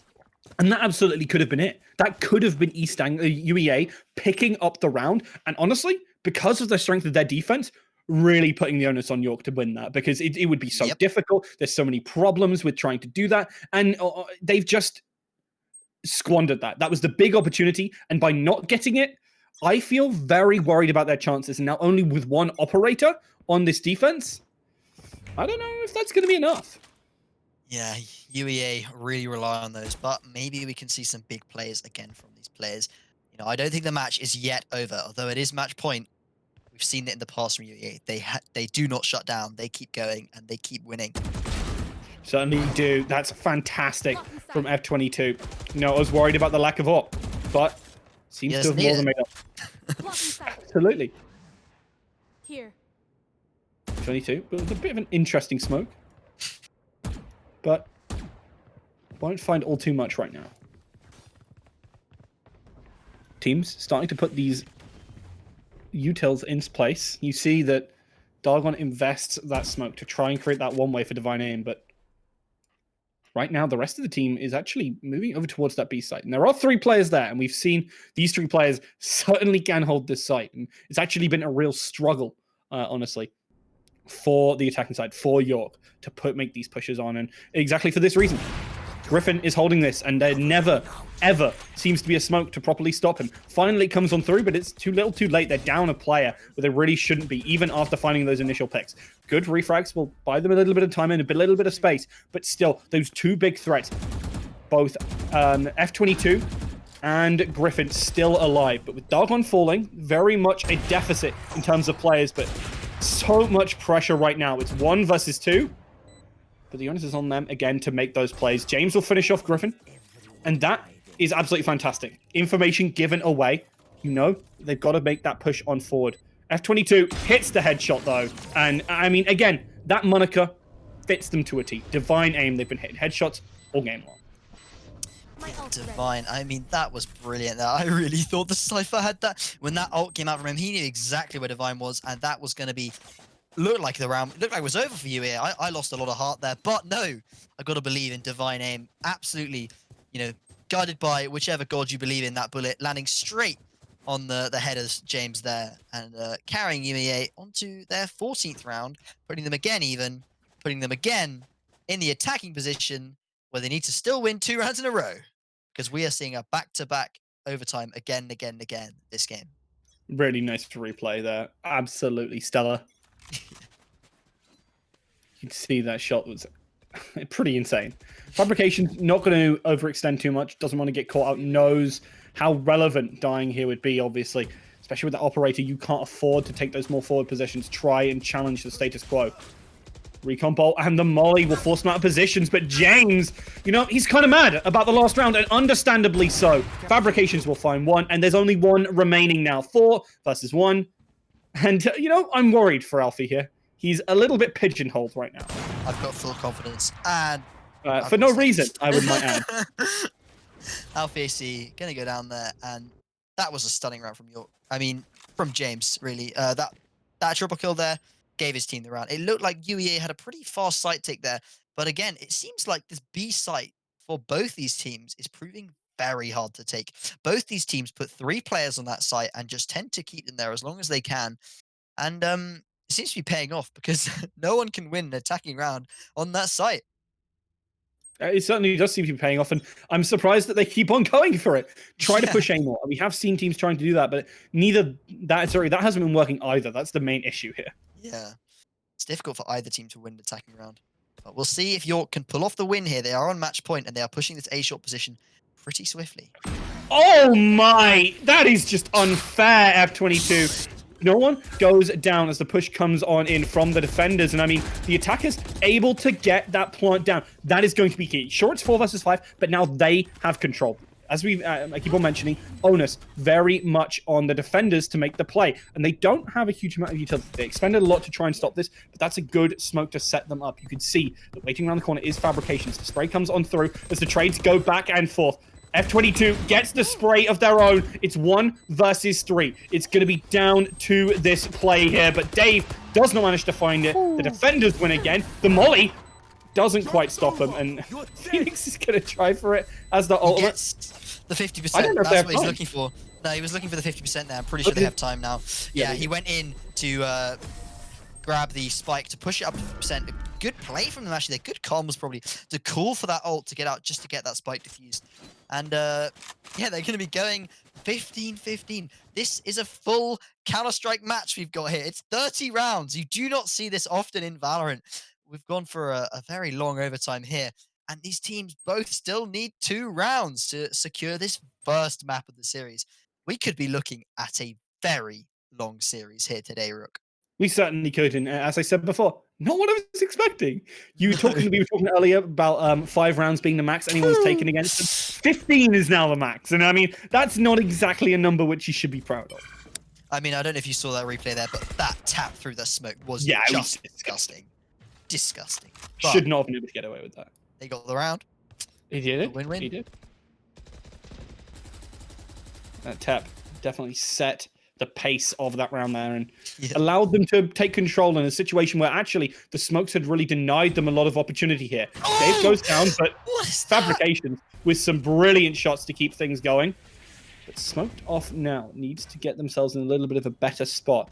As the smoke doesn't actually lead to all too much, they're not actually going to push on this B side. They're going to go A. And the rotate has forced out a little bit. They've got them out of positions a little bit, but Wall does not win that. That's huge. Alfie has control now of this position. James needs to find something. Is going to rush on through, but Maximus was watching the back. The spray comes on in from Fraternity, takes down their evil clone, and will continue to push on in. A good spray does find some damage, but doesn't quite finish off, and Griffin is able to find that one. That is an attacker's side win for Rootkit, and that could be game right there if they're able to solidify on this defense. Could be the game. You are perfectly right there, Rook. UEA have proven that they win every single defensive round that they want to.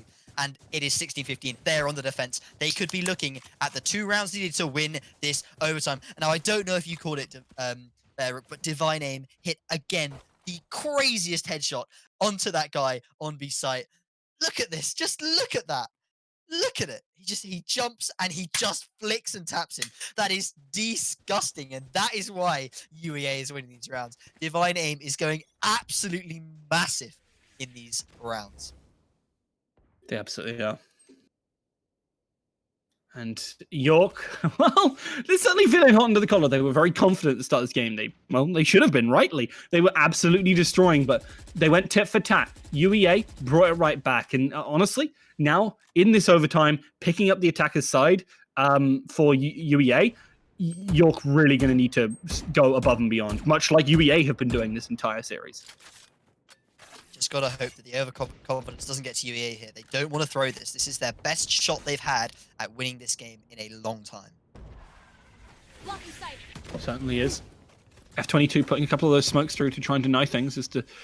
You can hear the spike going down. They're going for an interesting push here. Well, should be able to get through it just because of this wall. And Divine Aim drops it down, goes down, and sure, Eternity falls, but taking down one of those big players is going to be key right now. James, waiting in the wings, takes down Alfie and gives away their position, but by doing that, puts a lot of pressure on. They're trying to push on through. Fabrications is one that falls. Maximus trying to push up aggressively, but waiting in the wings is Dave there. Fantastic stuff, and that is an attacker's win right back at you, York.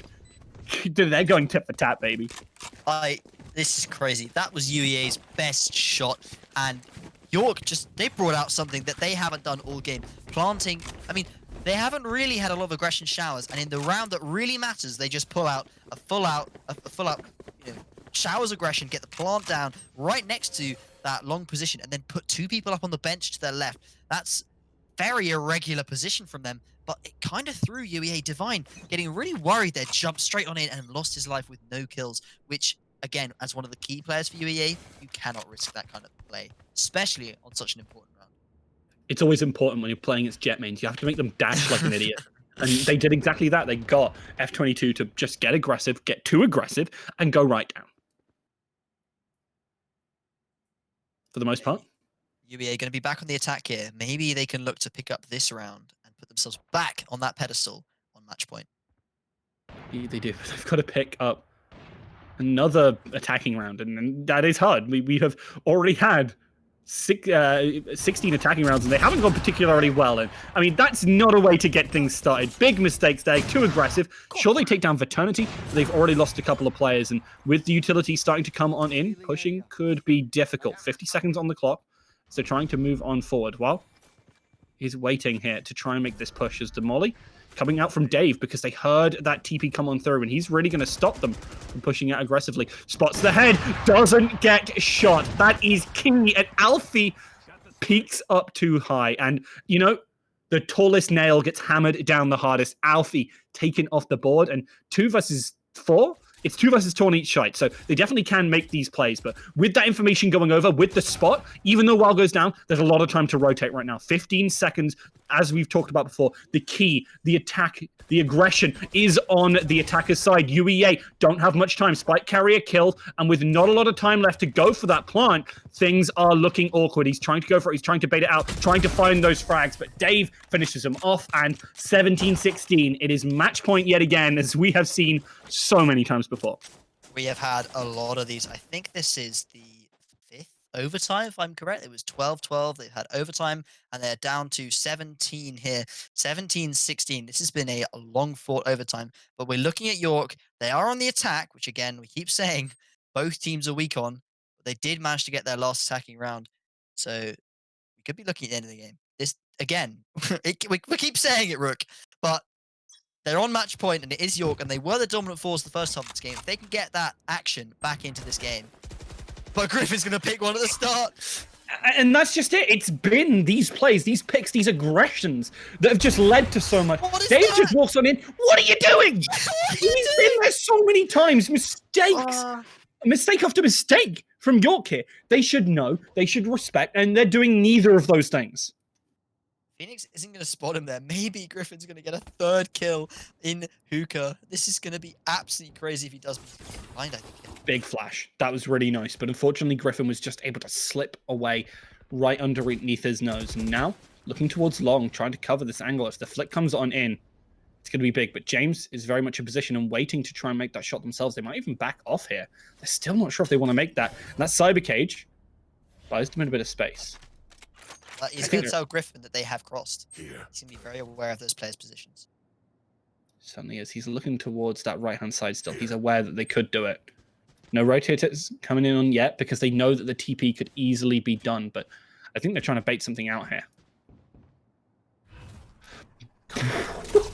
Like 2 ships in a night. Griffin puts down those smokes, but instantly there's the play. James will fall, but so will Griffin. As much as he has made all those plays, Maximus is going to shut it down as well. 1 versus 3. It's all going to be down to Eternity, but it's not enough. Divine Aim yet again shuts it down, and attackers, man, they just cannot catch a break. So is that 6th overtime we're going to here, Rook? Or I'm losing count, man. I'm losing count. This is crazy stuff. We've had York winning attacking rounds, and then I don't know what that was. They walked into Griffin's AWP, 2 of them at the start of that round. That is, I mean, that's the kind of stuff that happens in high pressure environment like this. I mean, it is what that was the 34th round of the game. It's insane to try and, play perfectly the whole game. But we are going to be going into the 6th overtime, I believe. And we're going to see if either of these teams will ever get 2 rounds in a row. Indeed, hopefully we'll be able to finally finish this game. But Dash is coming on through, and so darn aggressive. F22, you just can't be getting away with that. Viternity will shut them down, at least somewhat. But the attackers are already on site. They're going for the plant. They've traded 1 for 1. The retake is now on. Eternity is in a good position. He has control of lamps here, so definitely can try and make a play forward. But with all the attackers so spread out, things could be kind of difficult. He's going to turn the corner now. But Griffin is not watching that, and that's going to be very important. Nice spray there, but gives away his position. Alfie falls, and the paranoia comes on through. James will shut down Dargon as the flanks start to come to life. Shots ring out from Fabrications, and the only remaining player now in Griffin is managing to hold the line, tries to get off the teleport, but it just isn't enough, and that would be Defenders, surprise, surprise, picking up around again. Yeah, that is kind of crazy stuff. Griffin almost had it there, that teleport, just a half a second earlier, and he would have been out of there with the potential to win that round, but he did almost all he could there in a 1 versus 4, picking up 2 of those players. But yeah, I mean, he's got 36 frags in this game. He's looking pretty strong over there. Alfie AC and Dargon not quite matching his performance here. But yeah, they're going to have that double operator setup out on this defending side. I reckon from what we've seen so far, we're going to see yet another Defenders win for UEA, and we'll be back at 18-18. You know what? I bet you're right. And I was really looking forward. Sorry, I was really expecting a very quick 2-0, honestly. And here we are at a game that is the length of said 2-0, most likely, as it has just been so darn long. Hopefully, we'll be able to get this marathon of a game over, but that endurance will definitely have taken its toll on the players. Massive impact on the players. Whoever wins this game, it's going to be the mental is going to be so much stronger. Absolutely, 100%. F22 waiting, shoots, and as they're waiting for the traffic light, they wait for the shot to go off, then they go for it. No boost coming on in. They know that there's a player there. Doesn't manage to find it as they move away at the last second. Wall comes on through. That means the spike will be able to go down. They're trying to get the wall bang, trying to open that wall up, but the spike is planted, and it's 5 versus 5. F22 in such an aggressive position, continually doing it and trying to catch players off guard. Through the smoke! You cannot do that! Stop this man! James manages to get a frag back onto Maximus though, so it is 1-4-1 right now. 4 versus 4. Shots come on through. You can see all the utility coming out left, right, and center. With James taking down Alfie, though, and the baits coming on through. That is fantastic. But Dave finishes off Divine Aim. You see Griffin trying to make the plays on their own. The teleport comes on through. He's able to take down one, looks at the second, but does not finish it. The diffuser's coming on through. Dogon trying to make it. The spray doesn't come on in, and wow, in a position to win that round, does not get it. And defenders win the round, 18-18. How many overtimes is this? This is round 37. I couldn't see from the quality of the stream I had there, but I don't think... Was WoW spraying the smoke? Did he realize... He was in the wrong place. He just missed. I mean, 37th round we're going into. This is, yeah, as you say, like, what is this? I predicted it. I did say we would be going to 18-18. But yeah, Divine Aim, look at that shot. He doesn't even know the player's there. He can't see him through that wall. He just hits it. And he's been doing that all game. This guy is crazy. But, I guess we'll see what UEA can do on the attacking side now. Maybe someone out there will get 2 rounds in a row, and we can go to map 2. We have had, if my maths are correct, we have had 12 rounds of overtime. That is nearly a team-winning score of overtime right now. And honestly, we could be going for a record. People are talking about it in the production chat. I certainly believe it's true. I believe in these teams because they are equally matched, not in the way I thought it was going to be. Yeah, well, apparently one of the longest that anyone on the production team has seen is 18-20, and we are going to hit that whether we like it or not, as we are on 18-18, and one team will have to get 18-20 to win off this OT. So looks like we're going to be hitting the longest anyone on production has seen so far. We're going to see, though, what UEA can do on this attacking side. There is only really one player directly on that B site, and they are moving towards it. Yeah, Wild's position given away, but it's a strong position. It's hard to really force them out without investing a lot of utility, and mostly you want to use that to try and move on the side. Fabrications, some interesting timing there, but likely that it's going to be good for them purely because that spike is still towards the B site. It looks like they're actually trying to bait out some plays as the smokes start to come on in. You can see a couple of players moving the position, but it was actually a bait. It's all going towards the A site. You can see the spike rotating, but if they can kind of find a couple of frags here, that could be brutal. You can see utility going out everywhere. Everything's in the right place, but with Alfie falling early, that's an advantage for the defenders. But Griffin cleans up too. While we'll take down Dargon, but there's 15 seconds on the clock. The rotate needs to come quick. You know there's CT. Turn towards it. Fabrications is watching. He's looking for that shot. Doesn't find the first one, but does buy a bit of time. Knows that they're trying to rotate on through, but the spike is down. They don't have enough time. All they have to do is play for time. Defense picks up this round, and a really nice one from it. Divine Aim falls, and so will Griffin. An ace at the end. Sorry, a finish at the end, but overtime still very much in full swing because you have to win it an attacker's round to close this out right now if you're York. I really think UEA made a misplay there because did you see that B site take? It was so clean. We had Griffin on site taking out both of the players on that B site, and it just looked like if UEA had sent that spike to the other site, they would have had that round. But they tried to fake out York, and York stuck to their guns. They kept all of their players on that A site, and even though UEA had control of B, they couldn't do anything with it because they didn't have the bomb.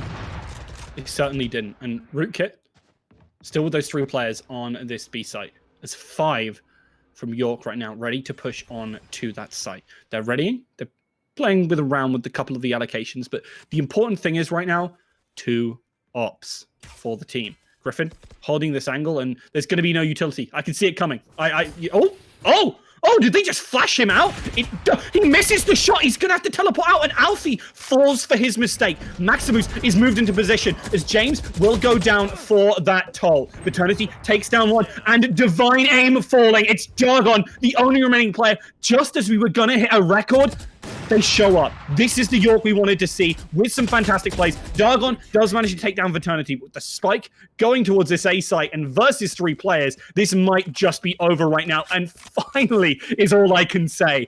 York looking like they might just close it out. Dargon with only 11 HP, he's really going to struggle here, and being smoked off in this position, even though he has a lot of utility still left himself, is going to make things even harder. He's going to slip down into the position. No one spotted him right now, but even if they don't spot him, they just have to play player for player.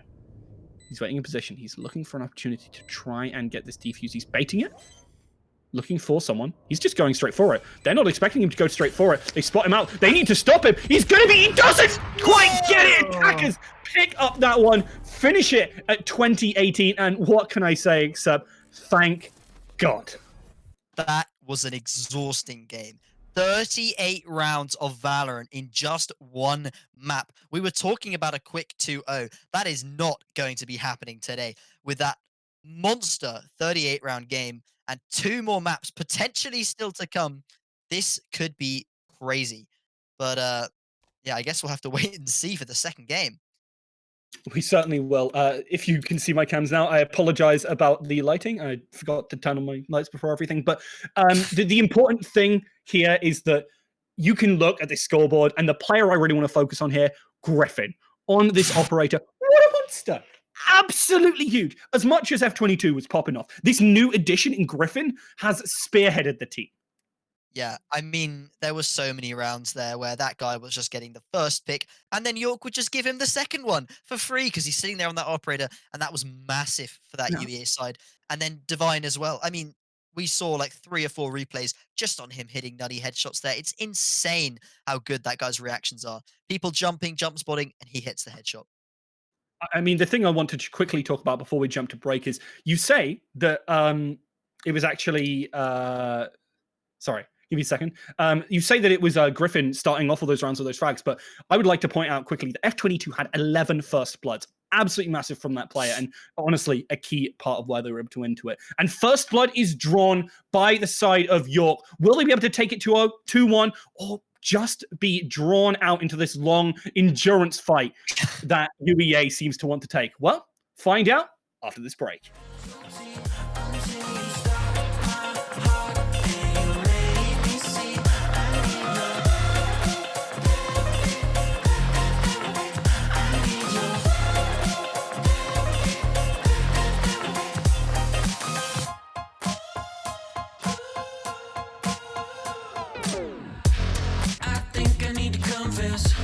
Saw you in the red dress.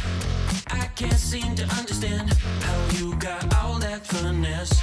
Still been running in circles inside my head. Wasn't looking for love, but baby, I found you instead.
Welcome back, everyone, to the upper bracket finals of UK Valorant. I think everyone from the production team to the observers to the casters, I'm sure to you guys at home as well, we all needed a bit of a breather after that game. So if you've just joined us, we are already one map down as York took down UEA. But it was, to our knowledge, actually the record, well, the equal record to the longest recorded competitive game, at least on Wikipedia. So they did eventually win the game 2018, which is a little crazy. And speaking of records, UEA also broke another record, which is they managed to take more than 5 rounds from York, the only team to do so in the playoff process.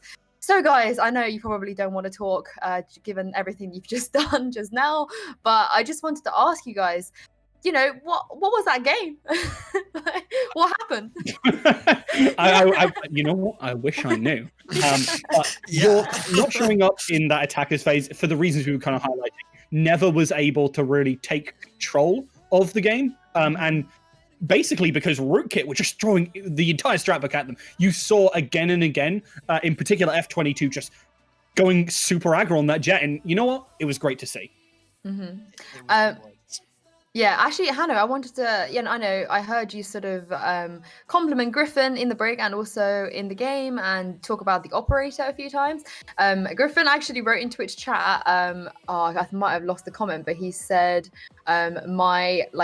I'm hurting from holding, my arm hurts from holding all those angles that game. Just how much was sort of the operator? Actually, he wasn't the only person that could wield an operator as we saw. It almost at times felt like they were playing with 5 operators. Just how much easier would that game would have been for York if they just sort of maybe respected and tried to counter the operator a bit more? It would have been a lot easier for them, I think, because as Root kept pointing out, actually during those rounds, during those play-by-plays, there was a lack of flashing and smoking off those operators from the York side. I mean, we saw, I think in the third last round there, we had 2 players walk straight into Griffin, just give him kills on a platter. And that is why York, I don't think, managed to close this game out earlier, because when it was really required, Griffin and Divine were able to just pick off these York players that were being far too aggressive. I mean, the next map is Ascent, and it's another map where if you do have a good operator, especially in that mid area, you can pop off and you can stop pushes and you can maybe win the game, essentially. So I guess over to you, Rogue. What do York need to do to make sure they don't fall to those operators? And at the same time, what do UAE need to do to make sure they actually clinch this game out? So if you're York, you want to, well, first of all, break the back of that kind of Griffin as a whole. He was absolutely massive, 40 bomber in that game. A little less impressive when you consider how many rounds they were, but really solid performance from him. And if you stop him from really performing the same way, you're going to have a much better time. Now, I want to actually look quickly at agent picks, because if you pick up that Reyna is so effective into those operators. More flashes, more utility to flush them out, because if you can stop them from holding those angles, I actually think UEA look like a very struggling team in a lot of way, and it would all be down on the back of F22 on that Jet, because they're the dynamic one, they're the one getting the first bloods, and I think if you want to do something, you need to play around F22 that little bit more. Well, you and I are still very much on track with our predictions. Players are now ready, and the second map is Ascent. Let's see how many more records these guys can break, and over to you guys. I'd really rather they didn't break any more records. Yeah, thank you. Please. You know what? I'm not here till 2 a.m. I'd like a much more normal game here, and I think that potentially could be what we're seeing. Ascent is a very similar thing where you can have some really disgusting defensive sides, but hopefully we'll see a little bit more action from the attacking sides, because they were looking a little bit resigned on that. And you know what? I like seeing a good attacking side, but what do you think teams have to do to really get that going? I think it's what we outlined earlier, really, is just stop those operators. I don't think York used them as effectively as we saw UEA do.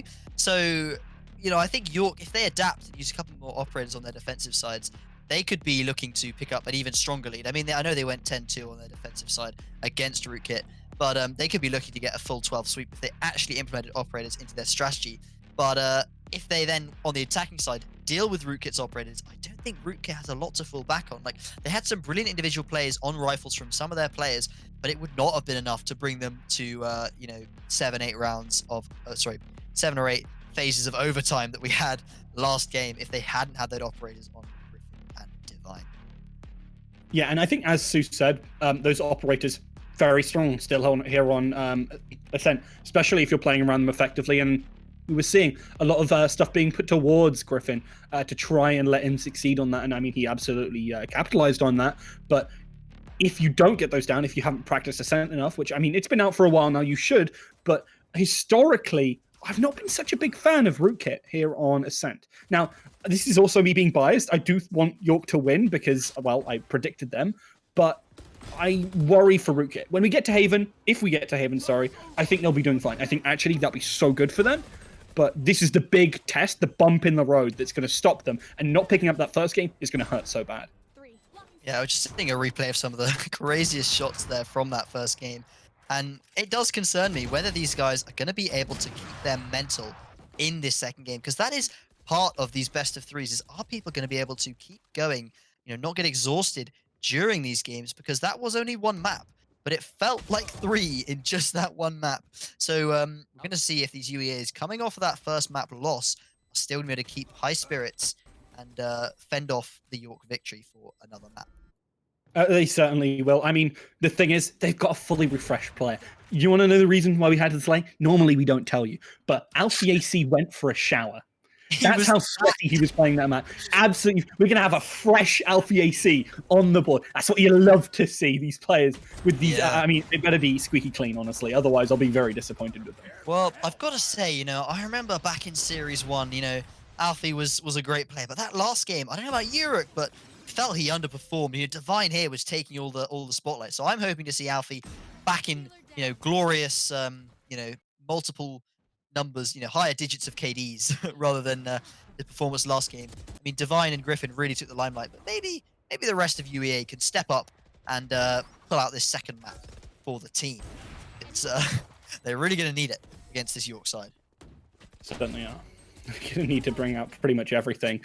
You can see there some beautiful spray downs, and it's what you love to see. So I'm very interested in seeing what the positions are going to be on this map. I expect to again see F22 and Griffin on different sites, but which one's going to be which? I think obviously Omen. Sorry, I actually think Omen's not so great on this map. I think he lacks a little bit, except around mid. And I think if you put Griffin there and he gets picked off early, that entire team control is going to really crumble. And it's not the same as Bind, where you've got those just 2 lanes, really. So. Yeah, Omen's a little hard to use on A from my experience, but I find on B, on Ascent, and mid, as you say, like you just have a little bit of better angles to fall back on. Bind is kind of an Omen's dream. Bind is kind of an Omen's dream there. You could see him playing these positions where he was always able to play a very aggressive position, get a pick, and then just teleport away very, very safely. That's the kind of thing that he's going to have to see how he does that on Ascent. I think it's a little bit more difficult compared to Bind. But yeah, hopefully with the refreshing showers on the UEA side and the hopefully both teams are going to be refreshed going into the second map, shaking off any lingering pains from the last map and push to take this to a third map, obviously, because I'm supporting UEA still. Oh, a bit of a change up in terms of compositions here. While off of the Sage, no Sage in sight. That is not a thing you would have heard not too long ago. While on the Sova, fabrications off the Sova, on the Jet, Jets on both sides, Omens on both sides. The only big difference here is a Phoenix for the Brimstone. Now, actually, I think this is fantastic because, as we said before, you need those flashes to flush out players, and that is absolutely fantastic. Alongside Dave bringing this Omen, you've got that paranoia as well. So a couple of other ways to really deal with both F22 and with Griffin. Yeah, these comps have changed actually quite a bit there. But yeah, we're going to go to this first round, a fast round from UEA. Charging into this site. Takes up fabrications early. Some good pistoling from the side of Rootkit. UE starting off strong. And good usage of utility there to allow them to just walk onto the site. 3 players remaining, all pushing from the same angle, and pushing into F22 like this makes me very worried. I've seen F22 kill players through smoke many a time, and I very much expected it to happen there. Takes down Dave as well. The molly will force them out of position. Takes down Veternity. And how do you stop this man? He is absolutely fantastic and has not missed a beat. He has not cooled down from the last one, but he doesn't need to. He's running on hot. That is crazy play from F22. This is going to be the first round of the series that UEA pick up, unless WoW can do something crazy here. But that's not going to happen. And that Frenzy not proving very effective yet again. But yeah, that's the UEA's first pistol round, so they're going to be feeling confident off that. Hopefully they can keep this momentum going. We're going to see a martial out on Maximus there for the second round. A couple of shotguns here for York. Not a strong buy for them, obviously, coming off a loss from the first round. But yeah, it's nice to see UEA pick up an attacking round as well. Those have been hard to come by so far this series. They certainly have. I think there will be a little bit more available here on Ascent, because there are a couple more opportunities to make some plays, especially if there's just a single mistake mid. Things really fall apart quickly. This is super aggressive, but on a pistol round, you know what? I love it. I actually think it's really good. You need to make something happen here, and well, why not just go for it, you know? Dave manages to slip on through the smokes.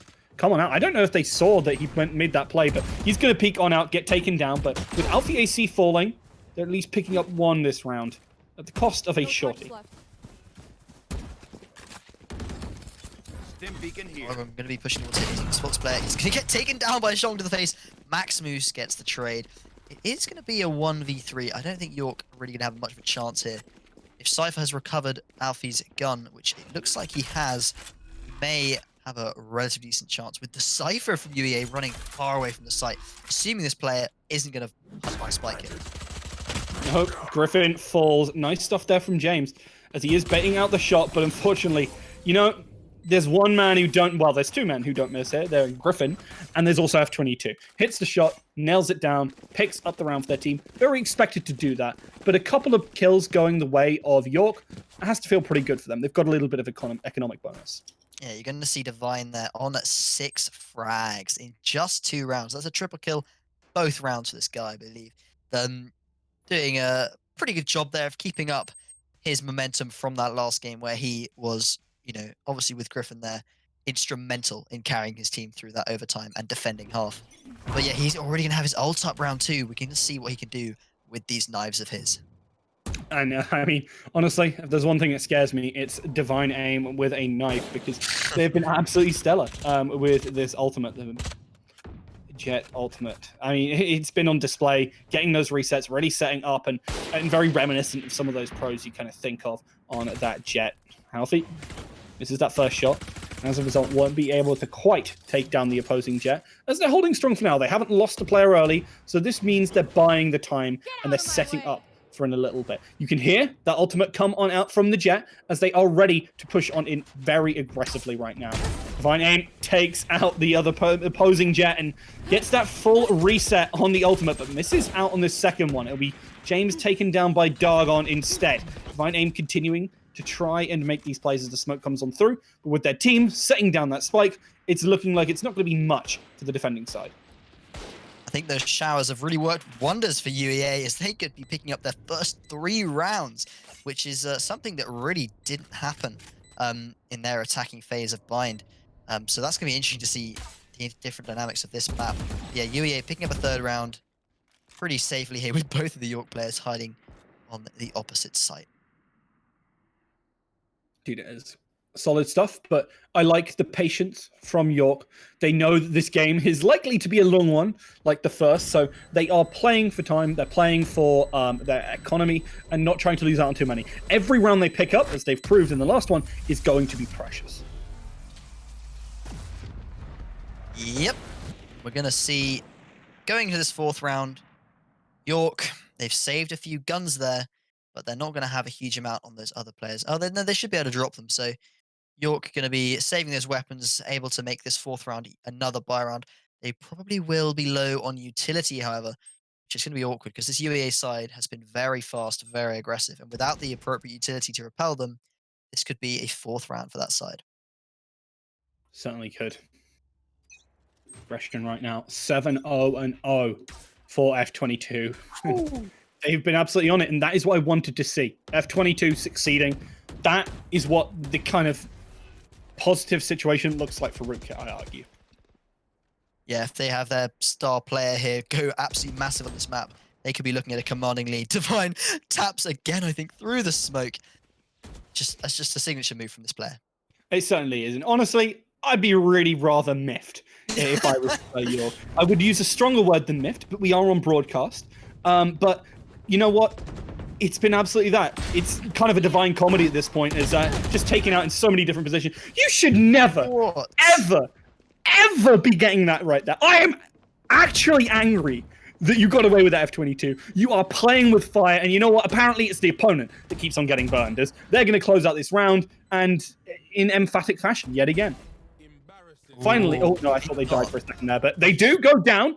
Paternity actually gets this, and now maybe they can actually turn it away from this. It's 1 versus 2. If he finds this frag, Wild can definitely make this play. Dargon looking for that play from behind, but actually waiting out here in Garden. The bait comes on through. Dargon turns the corner, gets the spray, and I mean, it was close, but the attackers still managed to pull it out.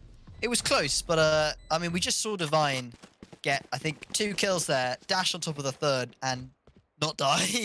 I think his teammates saved him there, but again, if a Jet is dashing straight towards you, you should be killing them, but York doesn't seem ready for it. It's such an off-the-wall play. Normally at sort of high level, you don't get Jets doing that, but Divine seems more than happy to just jump right on top of these guys, tapping them through Cypher cages and Omen smokes. He's doing brilliantly, this guy. Absolutely. Look at this right here. He didn't actually kill them. It was actually backup from their teammate. But you get away with that. It should, it really grinds my gears. You still shouldn't live, but good early pick. That's what York need. It's 1 for 1. They haven't managed to take down one of the important ones. Griffin goes down to the shorty. And, well, you feel like a bit of a muppet after that one. Yeah, a bit of an odd teleport there, teleporting straight in front of another Omen, and he's just sitting in the corner, waiting for the frag. They are, but Alfie, very happy to find their shots now. Pinned is Divine Aim, but this time it will be 2 versus 2. Ultimate ready on both sides, but not accessible right now.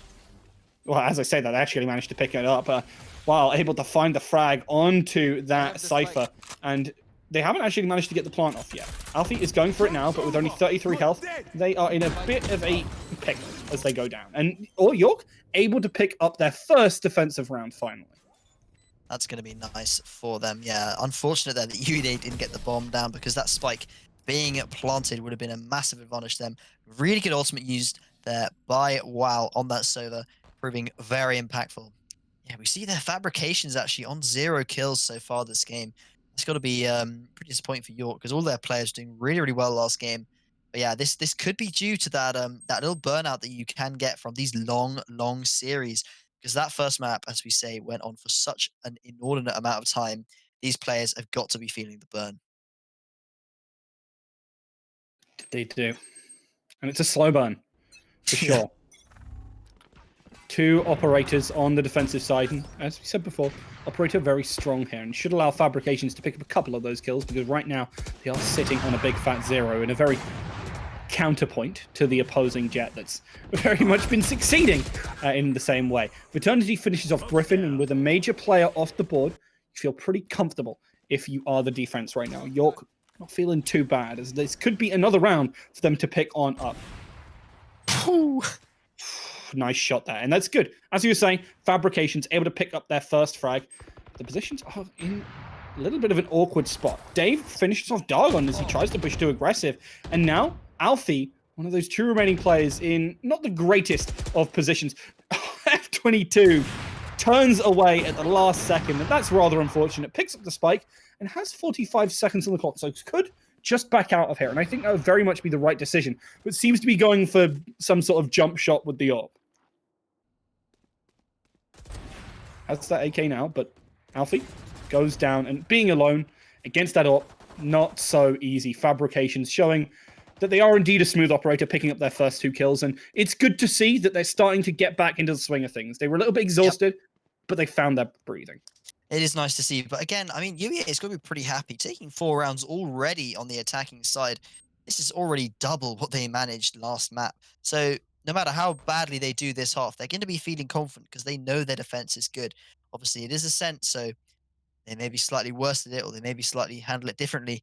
But we know that their defense is good, and they're going to be happy for any rounds on this attacking side. Get out of my way. York going to be hoping to get a lot on the defensive, however, because that was, again, also their strong point. But watch out. F22 has that ultimate very much looking to finish one off. Oh. The dunk from James! You love to see it. Stellar play there, picks up the kill and trades out 2 for 1. Ultimate expended. It's going to be the ultimate coming now through for Fabrications as Alfie is just taken off the board. These Jets doing these monster plays right now. The spike is down, but it's 2 versus 3. The drop comes on in. Fabrication finishes him off. There's the ultimate from Griffin. They're trying to go for the flank as they're trying to hold, but with that smoke coming on in, Fabrications hits through the smoke, and these Jets, man, they are crazy. Jets, that was his 3rd kill there through the smoke, knife to the head. That is brilliant stuff. Obviously, after seeing F22 last game, they want to get that Jet out and do just as much as he is, because that character seems really strong between these 2 teams. Look, we're going to see York bringing out the double operator. So we were talking about this at the start of this game. You know, we want to see York bring out more operators and use them more effectively, like UEA did. And now going into the 8th round of the game, we'll see if they can do that. They're on the defense. This is the perfect time to do it. Did they? Perfect time, better now than never. Seems like a reasonable one. Hellfire ready, but, well, not available at least in this round as Fabrication shuts that down. And the operator player now in mid. That is a fantastic molly and takes Griffin down to a very low number right there. Maximus not managing to land those shots, pretty much painting a wall around them. Griffin will fall to that Deagle, and honestly, really solid stuff right now from the defense. They were struggling in those first four rounds, but this is looking like it. This is looking like they're comfortable. But keep in mind that those first 4 rounds really could come back to bite them. Yes, they could. Alfie going to get the shot there after a little bit of a whiff, but 2 sitting in CT spawn going to get the trade. That's just 1 left here. Maximus alone in this middle position. The first rank fire, second rank fire, working out for those operators. There's Maximus looking to push up through mid. And that shot, because it's silence, doesn't give away his position on the map, but does at least get heard out. You can see that the operator is watching and waiting as they know exactly where this player is coming from. That being said, Dave, come on, mate. You should be looking. You know that the shot is coming on through. I see. You were just trying to give that frag over to Fabrications. Just trying to boost his teammates' mentality with giving him another frag there. But yeah, I think that's going to be those teams evened up on the scoreboard, 4-4.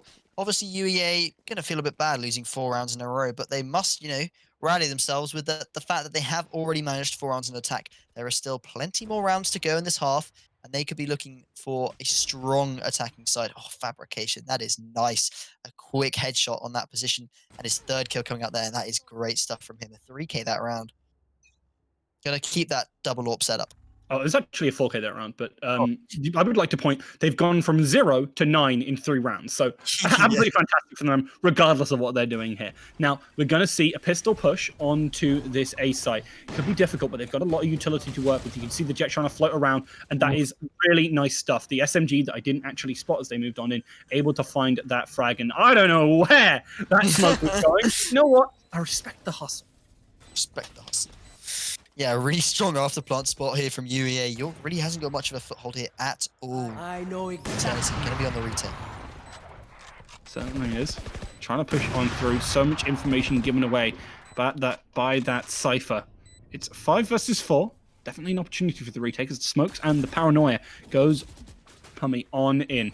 That recon dart buys a lot of information. They know that there's a couple underneath, but good hop shots are more than enough. Fabrications doesn't hit that last one, and as a result, with 2 players remaining, they're going to pick up these rifles and pick up a round here.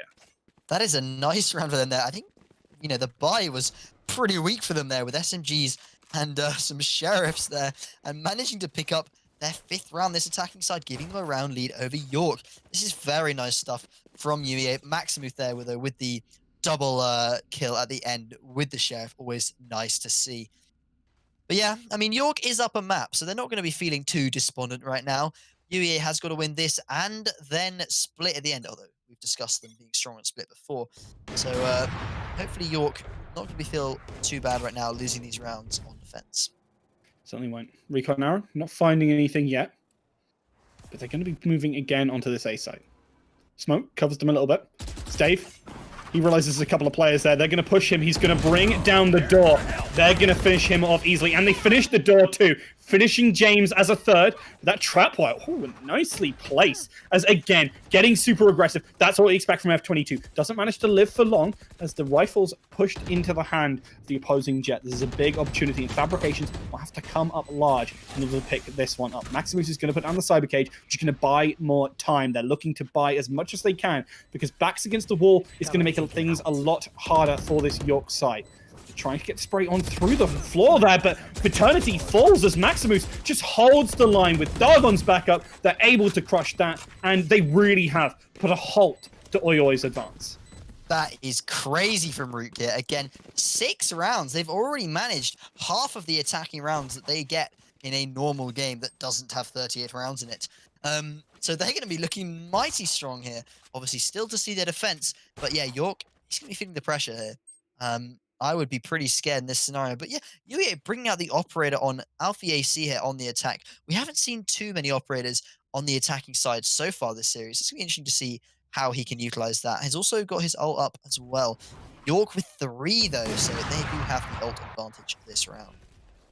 Absolutely do. Recon bot going through, and they're trying to set up for something a little bit more, trying to get that wall bang. F22 very aware that, you know, the right shot in the right place can make all the difference in the world. Fabrications taking down Maximus and buying a little bit of space in that mid. But as soon as the smoke dissipates, that is going to lead to Alpha AC picking that one up. Really nice stuff from him. And Paranoid coming on in. It's going to make things even more difficult for Wild there as they completely wrest control of the mid area. As you see the defenders starting to scurry away, trying to hold their position. You see the attempt there by the Phoenix, but the run it back is only going to buy him a little bit of time. You can see already F22 exactly what they're looking for. Finds the frag, but there's a player at backside. You can see right now that there's an attempt being made to have this play. Griffin comes around the corner, stays with the judge, puts him down. With Divine Aim picking up James. Sorry, picking up one of those other players. It's James versus... Sorry, anyway, I was right in saying James. It's Dave, sorry. Why do they have to have such standard names? I mean, there is the smoke on the bomb. Could be looking for this, but yeah, bit of an awkward spot there. Perhaps he should have gone for the kill before the spike went down. Gonna get a frag though. He could try, but that would have given away his possession. It would have made things very difficult. F22 just waiting. Spike is just going to get Clem diffused if they don't stop him. And, well, they do. They're very aware. They know what his outs are, and they crush them effectively. Yeah, I think the play would have been, however, to surprise earlier while that guy was planting, because that puts time on his side. Once that spike is down, he's got to hope that nobody's near that site so he can get that defuse off. Because all his teammates dead, he hasn't got much of a hope of winning that, especially when he's stuck in such an awful spot at the back of site. But yeah, that's going to be another round for UEA. You know, only 1 round left this half, and they are taking a commanding lead. Not as far ahead as York were this time last map, but it's still a big one nonetheless, especially for an attacking side. Absolutely well. Hunter's Fury coming on in. Will find a little bit of damage there. Doesn't actually find the damage. I'm surprised. And Dave makes that judge work yet again. Takes out a key member. Not all deaths are necessarily equal. As much as you are a team, some of you are better than others. And I hate to break it to you, the rest of Rootkit, right now, losing that key player in F22 is going to hurt you a lot. That is going to be painful, but they have won rounds without him before. So they're going to adapt their strategy and see what they can do. These 2 players walking up short here. There is a bit of a crossfire, though, from this York side. Bit of a nasty one from the Omen and the Cypher there. We're going to have to see what Maximus can do here. Absolutely are. Maximus trying to find that shot, but unfortunately dodged away from. Healthy fires the arrow right by the judge player, but catches him as he tries to leave. Dave making a bit of a mistake in allowing Alfie free reign here, but with some good shots, they're able to shut down at least some of these players. 2 remaining. Dargon in a good position with a really solid molly to keep on moving forward. will cut them off and allow this attempted flank by Griffin here. They don't know where he's coming from, but he's gone into the back of this alleyway. That provides them with a lot of space to work with, but losing Dargon hurts. Griffin holding strong with this operator, and this player is definitely one you can expect to step up when necessary. The smoke goes on through. He's looking to try and find that shot, but the defuse is coming on through, and there's nothing he could have done to stop it. That is unfortunate, but that is going to be the end of the first half, I believe, here. We're going to be back to a pistol round. Will UEA be able to equalize the pistols so far? Because they are currently 1 down against York, who picked up both pistols for last game. And if UEA could pick up a pistol here on the defensive side, they could really run away with it. Getting those operators out a bit early with a bit of a winning spree could prove fatal for this York 2-0 that you keep talking about at the start of the series. They Obviously, do. yeah. Oh, sorry. No, if you had something to say, go ahead. Well, I'm just going to say that we can see from the scoreboard that Divine here with 16 frags in just 12 rounds, really doing well there. The rest of his team is still on single digits. See what he can do in this first round of the second half. They do. Dargon gets a good shot, and that is the pistol round start that you really need to see. Goes down to 69, but doesn't quite go down for the count. So this is really solid yet again for UEA, for Rootkit, as picking this up would very much pick them up these first couple of rounds, well, at least reasonably should be doing so, and allow them to solidify this defense in a way that could potentially just net them the map. Exactly. I mean, I was saying about getting those operators out early, winning this round, especially with such 2 nice picks there, would allow them to do that if they can win at the second as well. Griffin taking a fight there, going to fall off, but still looking heavily in EA's favour here. Certainly are. With some good frags back, things could very much go the way of the attackers if things... Well, they do align. Some nice shots there from Maximus will at least put some sort of dampers on that. But with all of the utility cutting off these remaining players, things are looking difficult, even though James finds that shot into Dargon. It's not enough. And right now, Rootkit very much in control of this map. Yeah, some nice shots from Dargon, as we said at the start of that round. Picking up 2 kills by yourself and only losing a little bit of armor and a sliver of health is always going to be worth it for your team. And UEA going to pull 3 rounds ahead of York in this map. Quite the round disparity, considering UEA has only just started on their defensive side, which we've seen to be so strong. But yeah, that nice shot from Dargon there. And Maximus again, proving to be pretty effective on this A side himself as well. Another couple of players from the York side. Certainly do, as the paranoia comes out to kick us off. As Halfie rocks on in, uses the Ares to great effect, but actually goes down. So that is 3 for 2. Not the greatest start, as actually Griffin goes down to the molly there of Viternity. Viternity's going to push on up, and with this SMG, that is absolutely fantastic for them. They have complete control of sight and only 2 players remaining to try and contest them. And I mean, you can see that Divine doesn't even have that right. You know what? Ignore what I said. Ignore what I said. I was like, doesn't have the weapon, doesn't have the rifle, doesn't have the SMG, but that ghost, man. Absolutely. He's too good. He's too good. Those headshots. He doesn't even need a rifle, Rook. Like, come on. This guy could walk around with a classic and win games. That's going to be another round win for UEA and Divine. Although it was only really the 1 shot he took there, it was very effective. And yeah, I mean, York really looked like they might have that, getting spiked down, getting some really opportunistic kills on those UEA players, you know, picking off Alpha AC with that Ares, a very scary weapon to run into as a stack. It was looking real strong for them, but yeah, UEA looking to double the score of York here, pulling ahead. 9 rounds, looking for the 10th. Did they do? Griffin. Again, starting off with that paranoia, but it's not going to relieve the ill too much. That's a bit of an interesting drone recon bolt there that actually blocked half of his view. But, you know, manages to find still a lot of damage there. I was surprised you even get away with that. Some nice stuff from them, but interesting to see that the Jet didn't try and follow up, because you know when they've got that operator, if they fire the shot, you want to be following them. Talking about following, Gunfire follows Griffin as he goes on through, and with James taking down Alpha AC as well, this is very much an open B site. You can see Dargon in position, but with Cyber Cage really stopping him from pushing aggressive, with that smoke stopping them too, doesn't even catch the player as they move out of market. That's going to be annoying for UEA here, who are going to have all of these York players on this B site with a planted spike, and they've only got 3 to match that.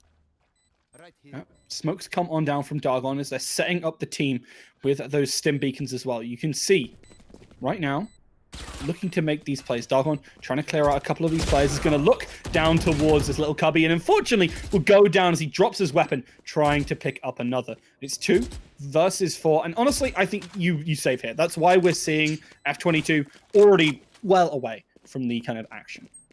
Yeah, I mean, they've got a strong leader of this York side. They don't need to be pressuring for every single round. They can definitely do this. Walk back, save their economy, hope to get a buy round out sooner than if they hadn't saved. And yeah, just re-challenge York. They still have a 3-round lead. They're in no rush to win this game. You do. Although I'm sure most of us would like to have finished this this broadcast by 2 a.m. If we get what happened in that first map 2 more times, we could be looking at a very, very long series. Unironically, an actual time frame which we could be on till is like 11 a.m. Sorry, 11 p.m. and that is like actually kind of terrifying. But yeah, we will see what York can do because they are behind. It's got to be the onus is on them to bring this game any closer. You steal my words now. Onus is my word. You can't say I know it is. I cast with you too much, Rook. I know. Dargon, moving back, has that Hellfire available. Only ult on the board right now. The very key ult. Always keep in mind that Hellfire can just be so destructive. Griffin can teleport out of position and really nicely timed too. However, turning away like that means Dave is able to pick them up, not using that paranoia to cover their exit. And that is an example on the other side where using utility is necessary to deny any attempt at play. For sure. York, though, going to be a man up. Oh, God, that's terrifying. Oh, misses the shot. What? But F22, still not able to find anything. Trying for those shots through the smoke. Because, you know, when you hit them, you feel super cool. And, I mean, if there's anything right now, Divine Aim is super cool. That is certainly true. Yeah, no response yet from UEA after losing that player. They are, There but it is. Maximus able to take one down. Position is given away. Will get sprayed out finally, but Dargon able to use that distraction to its full effect. There's the Hellfire that we were talking about just a second ago. No ultimates available yet. Still, 25 seconds on the clock, and Dargon able to still put up those numbers. It's 2 versus 2, but the defenders have a very much sizable advantage in terms of those health pools. Will also be able to take down James and gives themselves up apparently to Wild there. They're going to be able to shoot at him as well, as they do know exactly where he is, but because he moves to the side, the arrow won't hit him, but the shots will. Alfie able to flush them out and picks up their team that one more round, pushing them to that double digits. Alfie AC coming in clutch there. This is the kind of thing we want to see from this player. We've seen him big before. He hasn't really shown up much this series. But yeah, this map, some big plays. Going to be 4 rounds up, yeah, as you say. That's a nice lead for UEA here. They only need 3 more rounds to close out this map and equalize the series, pushing us through to split. But, you know, they've got to see what they can do, because it is going to be, well, I guess it is defensive rounds, so it might be quite easy for them. They have only got the 1 operator out at the moment. They will probably be looking for that second, putting it on Divine, although he's been proving very effective with a rifle so far. He really has. I've been very impressed with them as a whole. I'm absolutely on it. Pretty much the whole package. But unfortunately, package is, well, not really received to sender, as he is taken out by an operator shot, as much as his team is able to get that refrag.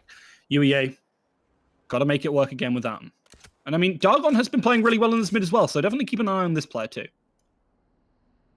Yeah, he's had some clutch moments so far this series, which have been vital to keeping UEA alive. But, yeah, we're going to see 1 player down on both sides, so still pretty even this round. A big setup for an A push here, and Dargon is pushing up quite aggressively on that short position. Did they out? Dave? Get out Out of my way. Setting up again, these paranoids from him have been pretty awesome. Dargon holding the angle. No one to check it. Makes things kind of difficult. Doesn't get the refrag, but Maximus will be very much in position to do so. And with good shots, will shut down that attack. And even without their star player, UEA able to put one on the board and nearing ever closer to that match point here in game 2. That just shows some brilliant team play there.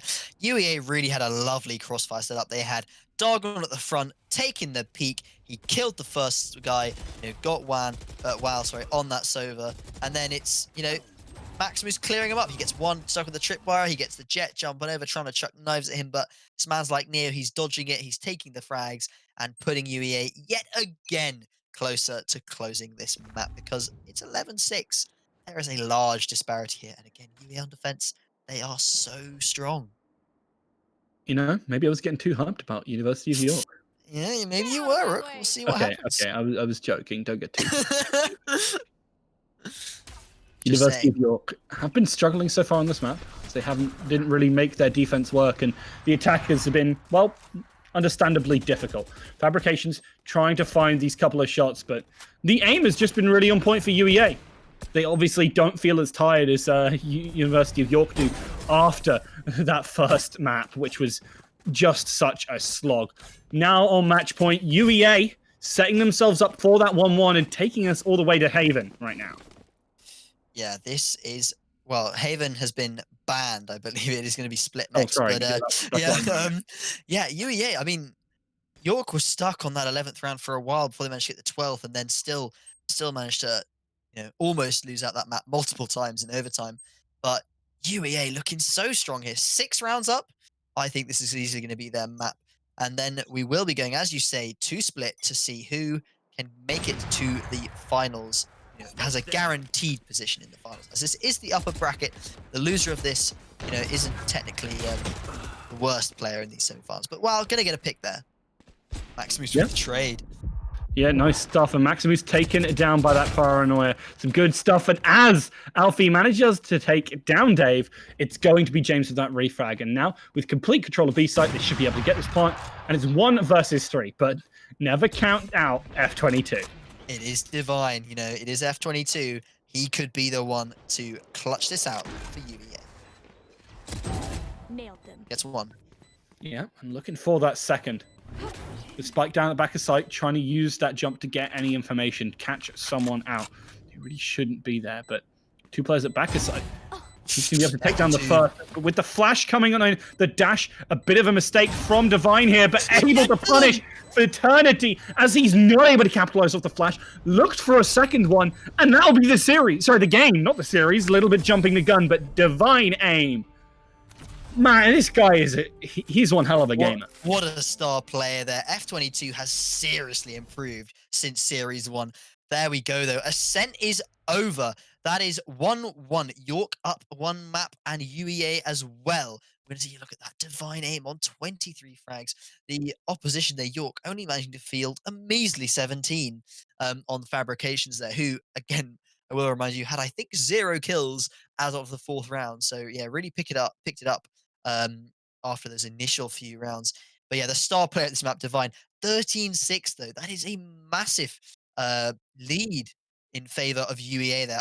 I mean, we might be looking at the 2-1 that Sue was talking about earlier, but yeah, the 2-0, Rook, it's not happened.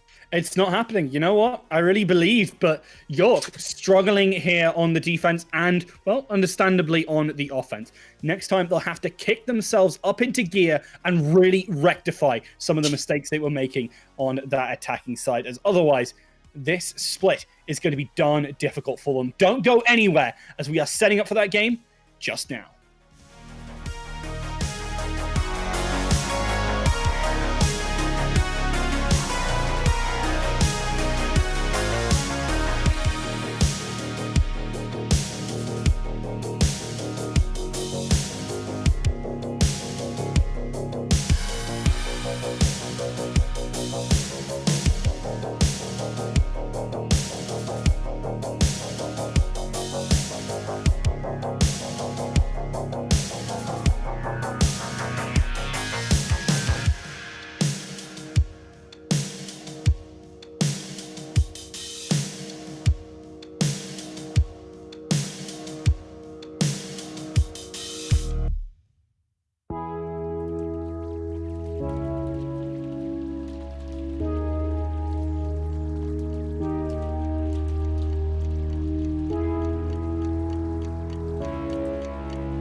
Welcome back, everyone. Thank you so much for joining us once again. This is UK Valorant, the UK University Championship, and this is, of course, the upper bracket final.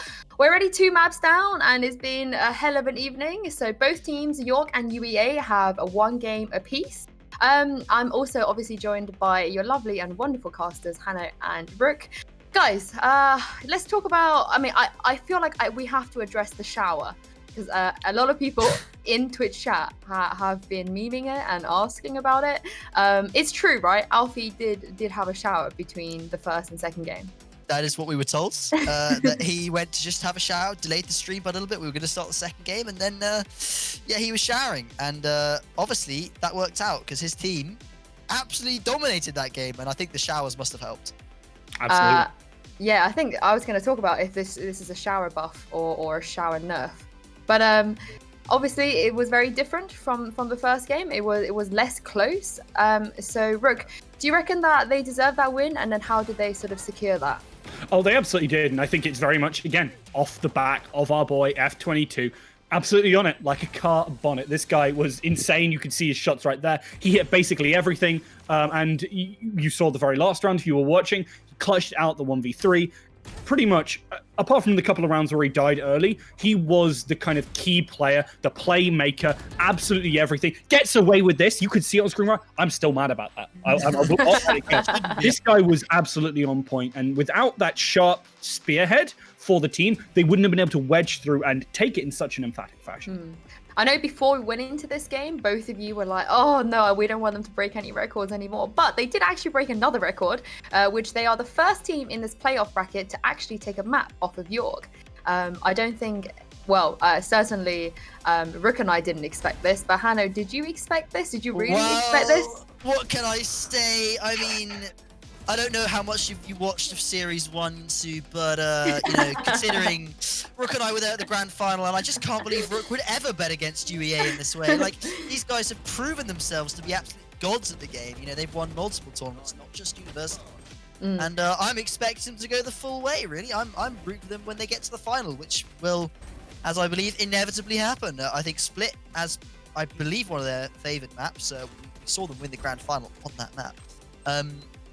Yeah, I reckon they'll go the full way. I reckon they'll make it to the final for sure. Well, as you mentioned, their Split is the third map. So I'm just going to throw this back to you again, Hannah, before I move on to Rook. But you are very confident that they can do this on Split. Tell us why you're so confident and what you can expect from these guys on Split. Well, there's been some crazy plays from them on Split. I mean, Alfie AC, you know, there's been some montages made of him, I'm pretty sure. He went pretty mental on that last map of the grand final from Series 1.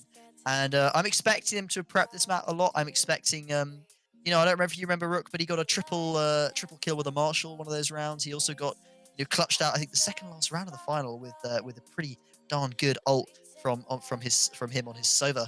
So I'm expecting some big plays. They've obviously prepped a lot because these 2 maps have been really, really good for them.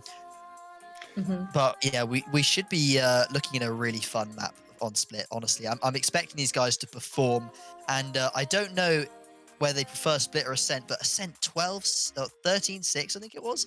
That is not a very close game, and York are not going to be feeling good coming out of that.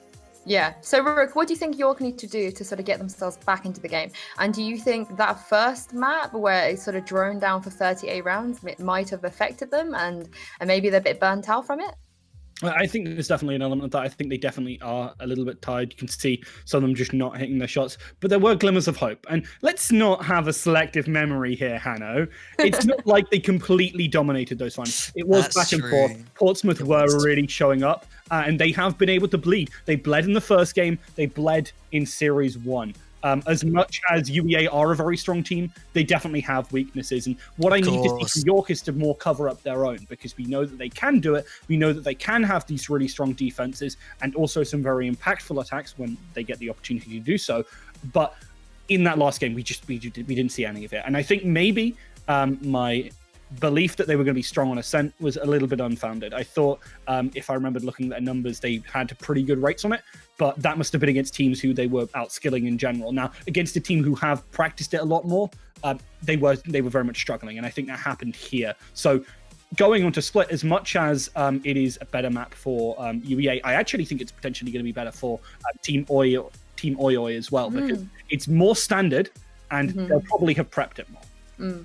Before I hand this over to you guys, I just want to give a shout out to everyone in chat. I know a lot of the UK Valorant participants and players are in chat right now, sort of like giving us their opinions and supporting their teams. And of course, I think I saw some of the Portsmouth and Reading players in there.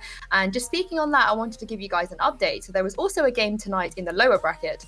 And I can confirm that Reading will be playing Team TBD next Thursday in lower bracket round 3. And whoever wins that will play the loser of tonight. So I'm sure they're in chat waiting to find out who it's going to be. So it's very exciting. There aren't too many records left to break, but who knows? Let's hope that this is going to be a 3 for 3 and another record. But for now, it is our last map, Split, and take it away, boys. Indeed, and Split, and it's a split of opinion. I still think York are going to take it. I think they've definitely got the power to see it through, but see it through they have to. This is not necessarily going to be a long game, but they've already been through a lot of rounds, and they had a very disheartening game too. They're really going to need to set themselves right and set themselves up for success here. Yeah, you're definitely right here. It's all about the mental, I think. After such a long first game, to then be one map up and go into the second game and lose basically all the progress they made from that first game just in a short, I think, 19 rounds, which is not like, that's just half of the first game. They lost their advantage, and now they're going to be going to the third map. It's going to be all about resetting that mental, coming back into this game, looking to beat out UEA. Now we know, well, I know that UEA is strong this map from what I have seen from them. Haven't seen much of York, so again, I'm not thinking UEA is infallible here.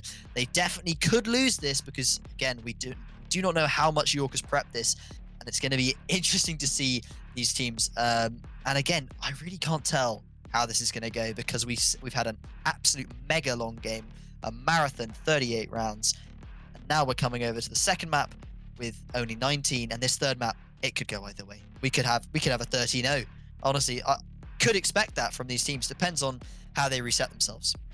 It's certainly very possible, and it is going to be down to that mental at the end of the day. Strong mental wins games. As much as strong aim can win rounds, strong mental wins games, wins series, and sets you up for it. And teamwork makes the dream work. And I hate to spout all these adages at you, but they're very true.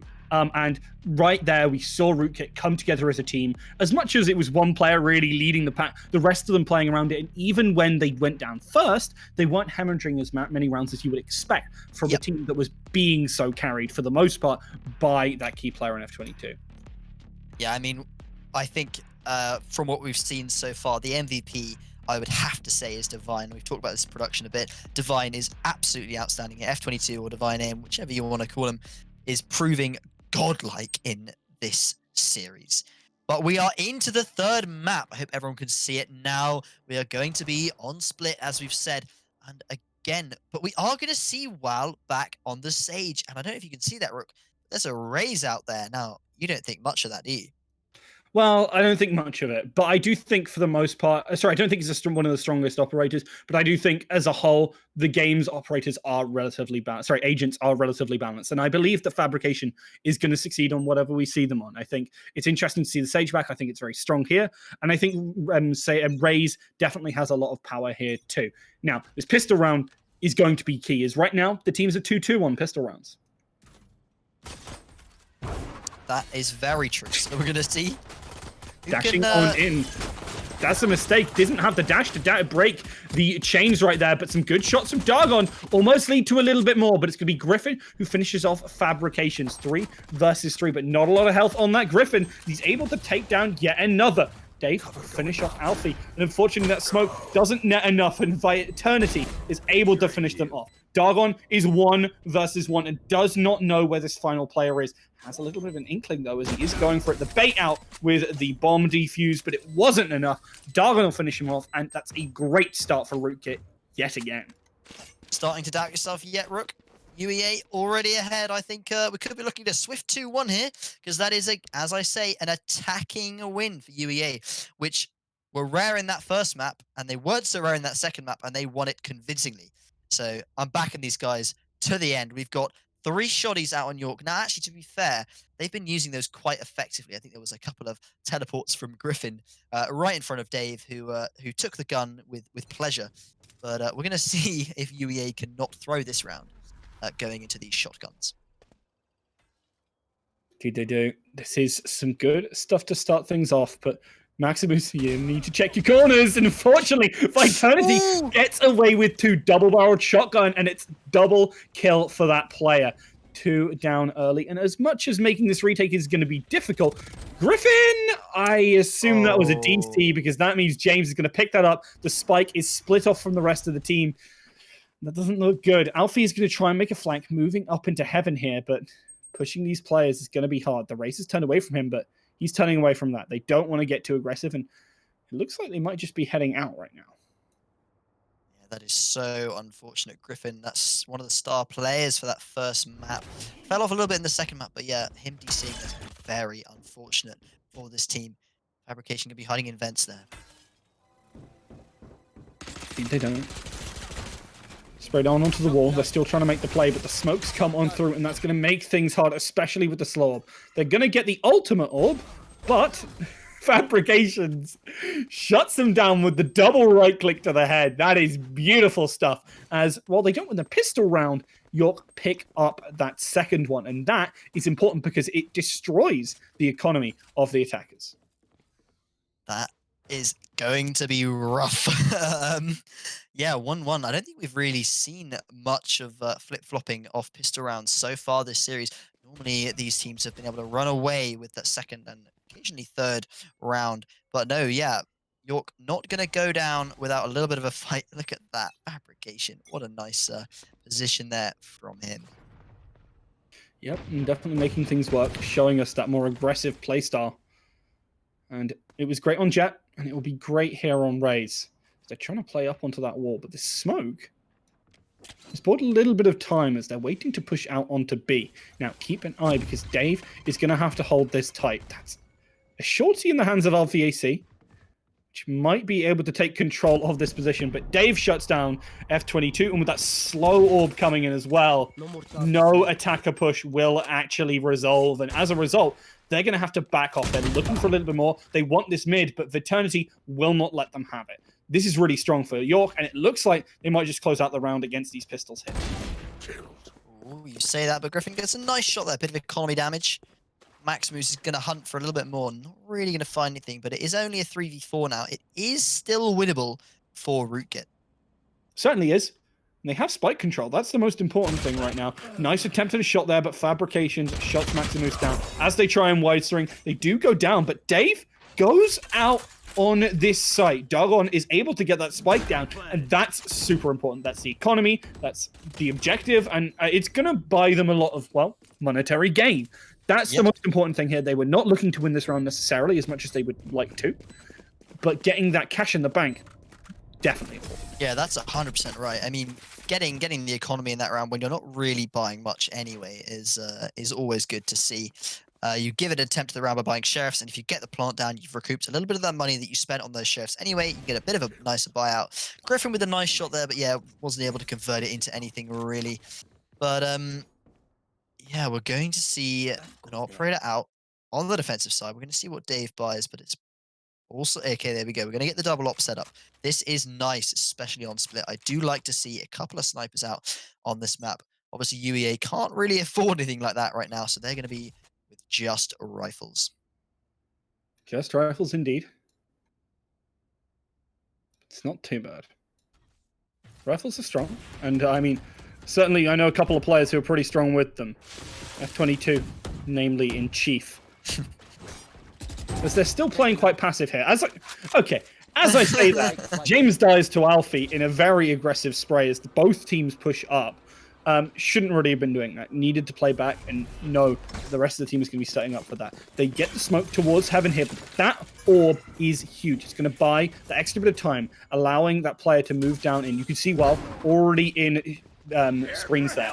Divine Aim is able to get onto site, but with Hellfire, they're also shutting off screens at the same time. This is a fantastic simultaneous play. Alfie's pushing up aggressively into screens as they're trying to sow discord upon the enemy team. They're trying to get the flanks off and waiting just around the corner here. This is going to be Wow moving right into them. That's a flick and a half from Wow there. Caught them on the periphery of their vision and caught them with a quick headshot. It's 4 versus 4. You can see the ultimate coming out. Eternity finds the first one, is looking for a little bit more as Dave does go down. He's able to take down Griffin too. F22 doesn't find the shot. And with a player already on site, Maximus is going to struggle to get this defuse stop, as he's also just heading to heaven. Activates the tripwire, gives away their position, but doesn't quite finish off one of those players. Picking up that operator would have been real darn nice. Yeah, that's going to be unfortunate. But yeah, it's not an insurmountable lead that York's got right now. It's 3-1. It's understandable. They've had these operators out. UEA is going to be obviously looking to shut these operators down, try and get on these sites without losing so many players. What's been happening the last few rounds. The retakes, to be fair, from York have been really, really strong. It's a stark contrast, actually, to the last map, Ascent, where it just felt like UEA just had perfect afterparts, and York couldn't really do anything on those UEA attacks. Whereas this map, they've been repelling them quite well. Certainly have. Oh, Eternity. Good early pick, but does get refragged. Maximus able to move on in. That paranoia seemingly not meaning a thing as Dargon is able to dodge it and pick up Dave. Well, moving into position, but doesn't actually go towards the screen player. Griffin is going to be able to shut them down as they move on in. Doesn't go down until that third one, but able to pick up 2. That means it's 2 versus 3 on the retake, and you can see University of York, sorry, 1 versus 2 on the retake. 1 versus 3. I'll get the numbers right eventually. 1 versus 3 on the retake, and York, understandably, saving that operator and heading off. Yep, well, that's nice to see for UEA. They're going to pick up second round. It's, again, any attacking round is good for these guys because both these teams, as we've seen, across both of the last maps, have been pretty solid on their defense. Obviously, UEA's attack last map was a little strong. But, yeah, we're going to see UEA pick up their second round of attack. And going to see if they can convert that into a few more. Going to see that both sides have got one ult to their name here. We're going to have Alfie with his Sova barrage, and then we're going to see Wow with the Sage ult. I would say probably the Sova a little bit more useful here because that Sage ult, especially on retakes, can be a little bit finicky to use if your players die on sight. Indeed it is. So, obviously very important for both of these teams. And the key thing is actually the way the attackers have been pushing onto them. I really like the way they've been doing that, and oftentimes with a single piece of utility, just forcing their way on through. Sure, they hemorrhage a couple of players, but that's fine if it leads to the overall goal of picking up that plant and then subsequently the round. It's interesting to see this map, actually, that we haven't been seeing as many early picks. York especially reluctant to play as offensive as UEA tends to. But then, as I say that, Dave picks off Alpha AC there. And I actually think that lack of picks is really good for York. Yes. Rootkit have been absolutely stellar in setting up those. Look at map 1, where 11 first bloods for F22 alone. They were really setting the pace of the game and finding those first things and getting out of, and away with it. So that means they have that player advantage. And from there, well, if you have the player advantage, it's just a systematic second place. Talking about systematic fabrications, absolutely on it. Takes the shot as Dargon moves on in, and well, ready to help. That is absolutely what we'll love to see. The buddy system coming into play here. Griffin able to take away Dave, and that time the buddy system wasn't in play. No refrag, and that's gotta hurt. Jumps on down. Big mistakes there from Griffin as Eternity was waiting in the wings, and James doing the same to take down F22. Yeah, that's going to be a nice lead for York there. Solid round from them, not burning any ults as well. So we're going to see 2 ults for either side. Obviously, the Omen here picking up that ult. I haven't seen too crazy of an effect from those Omen ults actually this series, because really they've been teleporting somewhere which the opposition is pretty easily able to predict. It's normally Griffin on those Ascent A site after plants, but we'll see what Dave can do with it at some point during this half. We are looking at some of the ults being pretty close, especially a couple on York there, so should be seeing some more power coming online for these teams pretty soon. Fast play onto A here, though. Again, really nice molly. Usage of utility to slow down those pushes. But you can see F22 has gotten behind. They're looking for this frag. This is a big opportunity, sure. But James takes down 3. That's absolutely fine. He's happy in that situation as the nade finishes off F22. And that was a really solid play. Sure, they lost 1 player, but you know, they were the sacrificial lamb to net them that round. And York looking real good right now. They are. This is a lot stronger than that Ascent. We can say that for sure. Perhaps Ascent is one of those maps that they just don't play because they are looking so much stronger, so much more confident on these retakes and these trades than they were on the previous map. But that's not to say it's all over for UEA. They are again on the attacking side. It is notoriously hard for them, as we've seen this series, to take these rounds. So you know, it's not all over until Fat Lady sings. That's your pro to saying. Dude, he does. Fabrications with that early pick, and again, really dictates the pace of the game. And I mean, both teams are very good at controlling monster and resting it back away. That's the real hard part. Neither team seems all too good at that, and that's why we've been seeing such heavy emphasis on defensive play, because when players are coming to them, it's much easier to get those first picks, and then from there, kind of play it as you like, you know? Smoke comes on through, doesn't lead to all too much. You can see Divine Aim trying to go on through, and you have to feel bad for a while there, because they really shouldn't have died. You know who should have? Both Dargon and Alpha AC, as they overextend into the ultimate, the showstopper from Fabrications. And we were just talking about ultimates, and that Raze ult is just disgusting. It's my least favorite of the game because, wow, I mean, you just click a button, and there goes 2 of your players UEA, but you have to admit it's strong, and it's relatively situational, so good play from Fabrications there, picking up his 8th and 9th kills of this game. But yeah, this is looking very much like Ascent, just very heavily in favor of York here. A 4-round lead. It's looking nice for them. He does. Maximus takes off that camera, but with this drone, they should be able to make a move on in. And these are the smokes that I was talking about. They use a single set of utility to just go right onto the side. Not much more. They don't have the rifles. They don't have the firepower.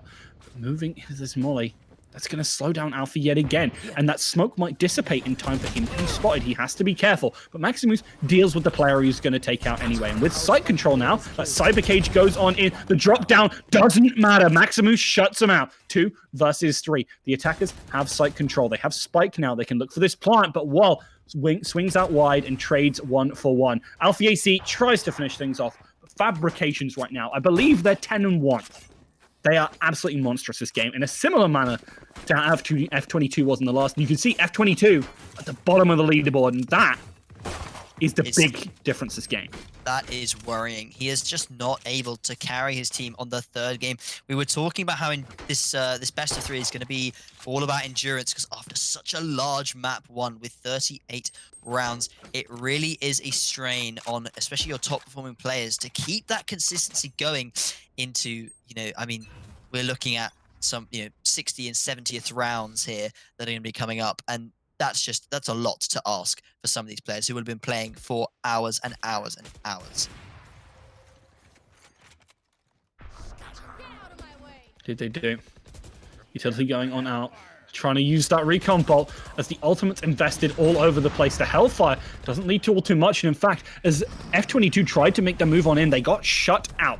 Griffin, this has got to be big. The Paranoia gives away their position, and the smoke from their own team actually cuts off the players he wanted to take out. His utility rendered ineffective. They now know where he is. It's 3 versus 4. They have the spike plotted, they have sight control, and Griffin is in a fantastic position right now to make this play. If they don't check for him, he is going to absolutely destroy as that smoke goes on in. He's holding the angle. You can see already that Fraternity is eventually going to cross paths with him. Has to push on out, and this headshot is just waiting to happen. Doesn't manage to find it. Well, actually finds it, but goes down for it. Fantastic stuff there, as Maximus is the one really holding the line here. It's 1 versus 1, and not a lot of health on the defending side, but you know what? Who needs health when you catch them off guard? James is able to get the defuse, and that's 8-2 for their team, as they've just been putting up a really solid defense. That's a painful round for UEA, though. They really traded really effectively on that B site, and just, yeah, Maximus unable to win the duel against James there. Going to be really unfortunate. I think was their closest round they've really had in in the last, well, in the majority of this half, really, at getting around, because that was looking like a third one for them. But it's going to be a 6th-round lead for York, who, yeah, sitting here with 3 ultimates that revive, that Cypher, ult, and Viternities as well, which is just oh so powerful. Maximus and Alpha AC here sitting with their ults still, but not really going to do a lot with just those, as those are information ults on, well, an attacking side. But obviously, information is a key to basically any push. Attempted aggression there from Maximus, but shut down. That could have been so darn close. And the Cypher able to get off that Quantum Ultimate.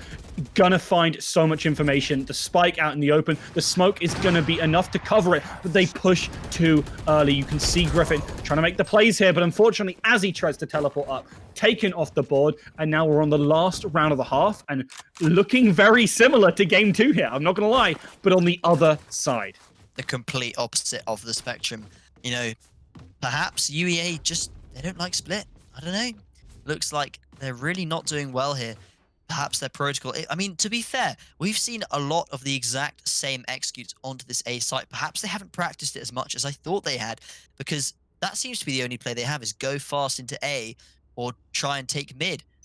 We haven't seen a lot of variation, whereas last map, it just looked like whatever they tried was working so well for them. Obviously, Divine popping off, whereas this game, it's just not happening. It does.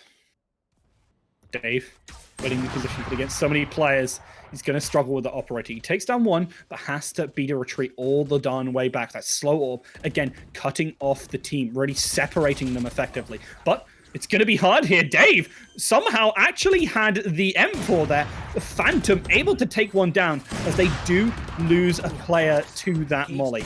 And with that, they're able to put down this utility, and with the spike, they're really going to be able to push on in now. The res forced out. It's 3 versus 3, but so little health on Griffin, down to 8 HP. This could be the big opportunity. Picking up this would be so darn good right now, and this is exactly where you need to be. Maximus takes down Fraternity, and it's 1 versus 3 now. They shut him out, and a thrifty win leads them to 9-3, and not quite the same start to last game. Yeah, that is a nice round there from Maximus, and Griffin especially playing a real nice crossfire. Griffin hiding in that corner. The moment he peeks out, those players stuck between a rock and a hard place, and that is not going to be fun for any of those players stuck in that crossfire. All 3 of them, surprisingly, coming from CT. Obviously, one with the res, but perhaps they should have sent one of them rafters just to try and get a little less of a crossfire effectiveness from those UEA players. But obviously, York still with a commanding lead this half. This isn't, you know, it's not over yet. But UEA obviously on the defense here, which is where they've typically been stronger now. So in this second half, maybe they can make something of it. Absolutely have. Defense. Definitely a boon for both teams. Griffin, this is the first shot, and this is the second as well. That could have been a big opportunity. The Paranoiac hits a bunch, but doesn't capitalize off of it. Unfortunately, too many players and too many James to take you right off the board. Unfortunately, the too many is 1. And, you know, Divine Aim is able to deal with that. But the problem is there are too many other players as well. And now it's 4 versus 2 with site control. The retake is going to be hard for Rootkit right now. It's going to be very difficult. Fabrication goes down. That's a good pick for UEA. It's 2v3. It is. They spot out that utility as well. Tries to find the shots, but unfortunately, the pistoling too good from the York side, and now it's double digits for them. 3 rounds away from picking up this map, and subsequently the series booking their spot in to that grand final. Interesting enough, yeah, both teams in this series picking up 3 pistol rounds each. But I think UEA would much rather have had that one than any of the other ones they've had so far, because that is going to be vital for York here, giving them such a big boost economy-wise. They're going to be looking to close this map out in, as you say, a similar fashion to the last map. And I'm not sure there's a lot UEA are going to be able to do here. Obviously, again, they are on the defense. If they can get those operators out, maybe they can turn this game. But are they going to be able to last long enough to build the economy to get those weapons out? Certainly is a big question. I like to see the Bucky around for one of these players. I can't remember exactly who. I think it's this Sova, but we've been seeing a couple of shotguns from the York side, but not from... Looks like it's from Dargon, actually. Yeah, but, from Dargon, sorry. I thought it was Alfie for a second there, but Not from Rootkit, we haven't seen too many shotguns, but I think actually here, Bucky is pretty strong if you can get the right angles. It certainly is. I mean, you really can work though. The alternate fire on it is able to do so much damage if you can get that perfect range. We're going to see what happens here as York have transitioned away from that A site, burning that utility over there, and are rushing into heaven. You do well. Maximus is going to back out after that first shot. Trades a bit of damage back and forth, but it's going to be down to Divine Aim. Finds the first shot, finds the second, and while they were slept on in the first half, able to put up the numbers there. Might be enough to buy the time, but it's 3 versus 3, and with Spike down, Maximus is going to have trouble pushing them in, especially with only 43 health. A little bit of a glimpse of divinity there from Divine. Not sure if that's going to be enough to convert this round for his team. All 3 of these York players looking very healthy. Not sure if false idols are actually second coming right now. The paranoia is absolutely huge, but Alfie peeking out. That could have been the big opportunity, but Griffin is going to swing wide, but all of this utility will render them ineffective. It's 1 versus 2, and that is 11-3, and that was a force up as well, I would like to point out, from the defending side. This is meaning that the York side are very much in control. They have the money, they have everything. It's going to be likely a win here to a necessary clutch from 3 rounds for the remaining Rootkit side. This is going to be it. This is so difficult. They've done it before. They've brought it right back. But it's a hard ask. Yep, and they've already done it once this series and failed. So their mentality and endurance has got to be failing at this point.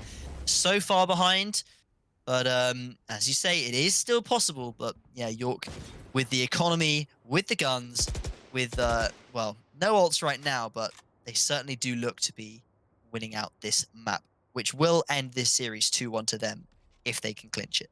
It'll be 2-1 either way we end it, but we're getting so darn close. This shorty could be big. We've seen successful shorties before, but that doesn't look successful to me. This has to be big from Griffin. Doesn't actually hit the shot. It's down to Dargon to find the frags, but it's gonna be a res coming through. They are putting everything in here. That boombot will very much show you exactly where Maximus is as he just about escapes the explosion of the paint shells.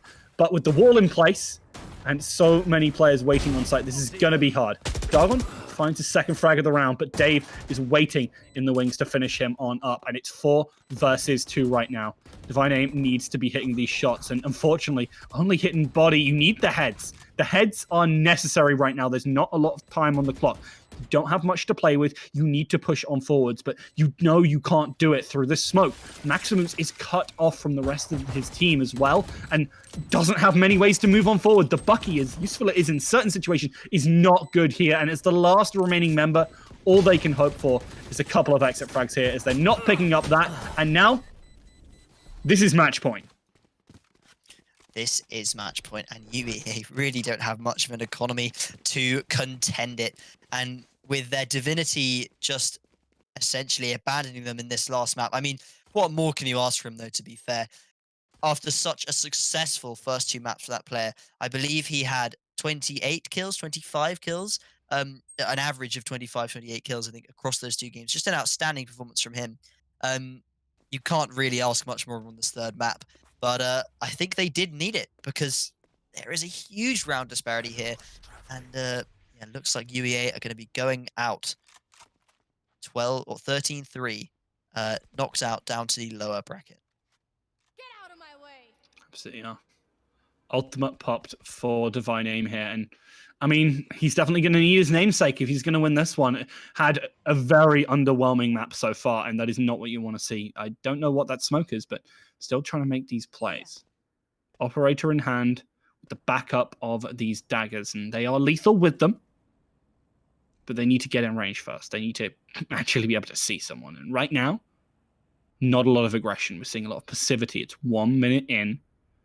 And it's rifles versus rifles. This is the deciding round, and no better way to go out here. You see the wall go up, you see the flashes. No one is pushing on in. This is a rush straight towards the A site. You can see the rotate coming on in. This is a big opportunity here from the Sova. Needs to find this frag. Takes it down well, but gives away their position. This should not be great for them. The recon dart allows him to get the spray through the wall. Alfie absolutely on top, and with the variety of other rifles, it is now 1 versus 3. Maximus starting to rotate around. Knows where this final player on is. He's up in heaven, but watching the spike, misses the shot, goes down to 29. They're trying to back them up. It's 1 versus 3. He's trying to get that plant, but also baiting out for those shots. He's peeking out through this position. He moves on up, but the headshot comes on through from Maximus, and the dream is still alive for Rootkit. UEA are not going anywhere just yet. You can see a little bit of that fire igniting in UEA there with a brilliant play from Alfie AC, who's really been underperforming this game, but we've seen him before. He's been a standout player before, and just a glimpse of what we need in this game to bring them back into this and try and go into overtime from that round where I think he got 2 or 3 kills, or opening kills there, which is absolutely massive and made it so much easier to hold that site against the York aggression. That mid push, mostly uncontested until Alfie turned it around. Absolutely will be. And Divine Aim finding that first shot, taken out while big stuff. But with that tripwire, finding a little bit, they're able to spray out James as well. Dave is not long for this world either, and that will be the final one coming on through. A flawless round from the side of Rootkit, and you know what? I'm getting a feeling deja vu, mate. Well, I mean, we have seen it before. That first map, it was a very similar scenario. But, yeah, I don't know if they have the endurance, the capability to do it all again. I mean, obviously, Alfie's taken a shower, so, you know, he's refreshed again off, you know, from the beginning of that second game. He's ready. It was a quick second game. They're probably feeling good. They can, I reckon, maybe 7 rounds in a row. That's all they need, Rook. And I reckon it's doable, especially with that nice economy that they have built up. Certainly does. Dargon. Smoke's down. Holding him middle alone here. 4 players towards that position. He's trying to get some spray through the smoke. No one's pushing it yet. They've got the wall. And I expect to see a very similar thing from Wall. Putting up that wall to allow them to cross. Or the flash is coming in and they're going to head straight on into this heaven. They've decided against it. The spy cam dart gives away Divine Aim, but they're holding the angle. They know that they can. They're not worried. Not one bit. Dargon puts the smokes on in, aware that the push might come up from mid. But Fabrications finding that frag onto Alfie is absolutely massive. That is now 4 versus 5. You see the rotate coming in from the Cypher, and actually thinking this is going to be on A, they have been completely and utterly duped. They're starting to move into more standard positions, but right now, it's going to be a push towards B. They're committing players back towards there. They've got that spike on it. You can see Dargon moving in position in just in time, but where they play right now is going to be oh so key. That molly is massive, and they're just going to move on past it. Doesn't find enough, and with Divine Aim in this position, takes down the first, but unfortunately is given away completely. You see the showstopper ready. Dargon is waiting in the smoke. The spray comes on through. They know he's there, but doesn't manage to get anything as he moves on out. It's 2 versus 4. The showstopper is ready for this raise. I believe actually it got fired off, so it's not up right now, but it's going to be so hard. 1 ultimate for this Cypher. If they find it, they can spot everyone else, but getting that first frag is going to be oh so difficult. They need to set up for it right now. Maximus trying to get something through the smoke there. The smoke dissipates and they're going to start to move on in, but the spy cam hitting themselves is so brutal right now. They do not have any way to move on in. 2 players holding the same angle. World takes down Griffin, and that is that 13-5. It's not 13-6 like the second map. It's 13-5 and towards York as well. It seems like Sue was right. 2-1 to York. Team Oyo, take it home. That was an excellent series. We've got to agree on that. Yeah, map 3 and map 2 were a lot faster because these teams were hugely burnt out, I think, from that first game. But what a performance from York, though. That first game, so dominant that first half. That second game just felt so weak. But then the third game, they came back, you know, off a pretty heavy loss to beat UEA 13-5 in frankly, a standout performance from all of their players, really. Quite a nice spread of kills on their team. No one underperforming, no one outperforming anyone else by any huge margin. That was insane from York. And let's talk about the sub story. Rookie Esports put into that bottom bracket in F22 in that last game, not able to show up, not one bit. And that's the difference. When the player shows up, Rootkit look dominant. If they don't, York will just run them over. Team OIOA, absolutely stellar. And you know what, Hanno, I was right. You were sadly yet again. Rook has bested me. That is very unfortunate for me. Don't worry. Rootkit's. I mean, I was saying that Rook is going to win the whole thing, and they still have the chance. You know, very doable, very doable. The boys at UEA, very accomplished. I'm sure they'll come back with a new determination, a new setup, a new plan for this split map, because clearly they have a major weakness there, and I was thinking it was going to be a strength. So I need to do a little bit more research on that as well. You certainly do. Yeah, certainly do. But we're bringing back in our queen of predictions. Yet again. Come back to us. I love how that's no longer a self-proclaimed title. It's catching on. It's catching on. I'm now 5 for 5. Yeah, I'm 5 for 5. I feel like, you know how I spoke about this last week, but there's like a caster's curse. Yep. But is there like a host's, I don't know, like buff where you sort of automatically win because I predicted you to win?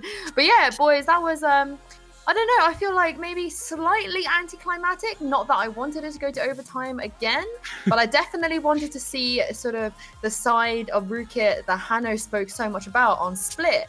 I guess I'll point this question for you, Hanno. What went wrong, and what did you expect them to do, and why didn't they do it? I don't know. I mean, I think probably just the biggest thing for me was that they showed so much dominance on Ascent that I assumed that they would have a similar capability on Split as well, because that Ascent map looked so strong to me that I was like, I'm still all in on this Rootkit win.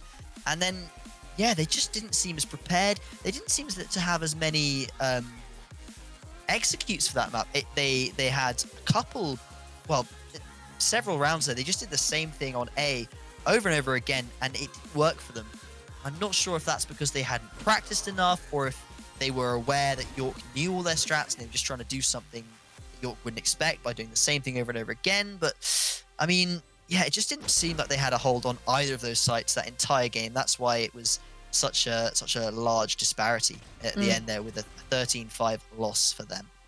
Rook, you spoke about composition for the last game. How about the compositions for this one? You know, finally we've seen a raise. I was actually really surprised that nobody played the raise on Bind, but just how impactful was this raise pick, given the fact that she's just been nerfed? I mean, it really freed up Fabrications as a whole. A fantastic player, and allowed them to play that aggressive style while not bringing the jet, bringing a little bit more utility and denying and slowing people down. We saw oftentimes, I think the key part that actually UEA were kind of stifled in that last map, because they were often playing for picks. That is their team dynamic. They play for picks. Once they get their pick, they absolutely take it.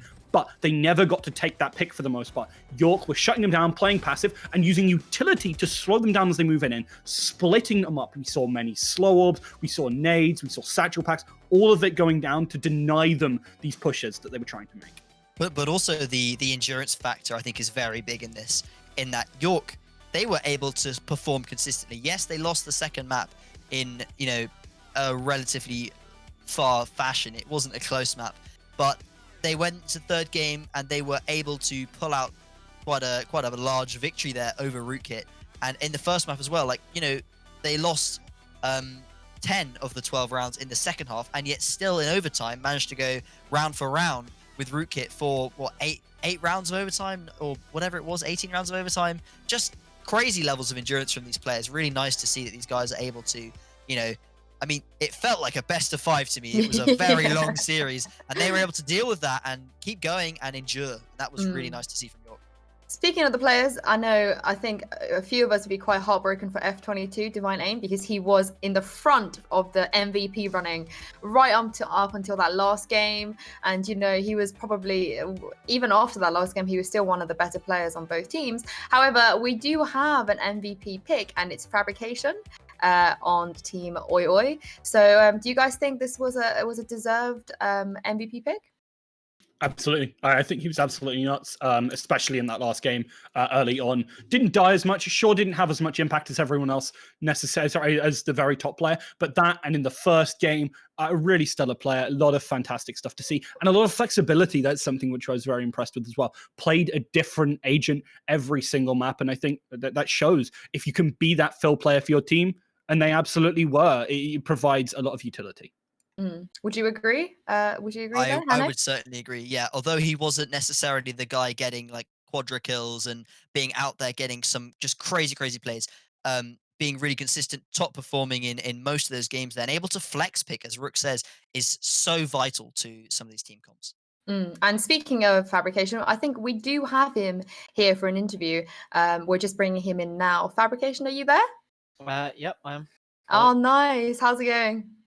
Yeah, that was a pretty intense series, but yeah, it's going good. It's not a question I usually ask players, but are you tired? And if so, Uh, how tired are you? I mean, after even the first game was just a ridiculous game, especially in the overtime, tensions running high the whole time. It was pretty knackering. Yeah. Well, talk us through that first game. How did you guys sort of stay so mentally strong? I mean, it can't have been good for your motivations to go from 10-2 up to then having to play that many rounds of overtime.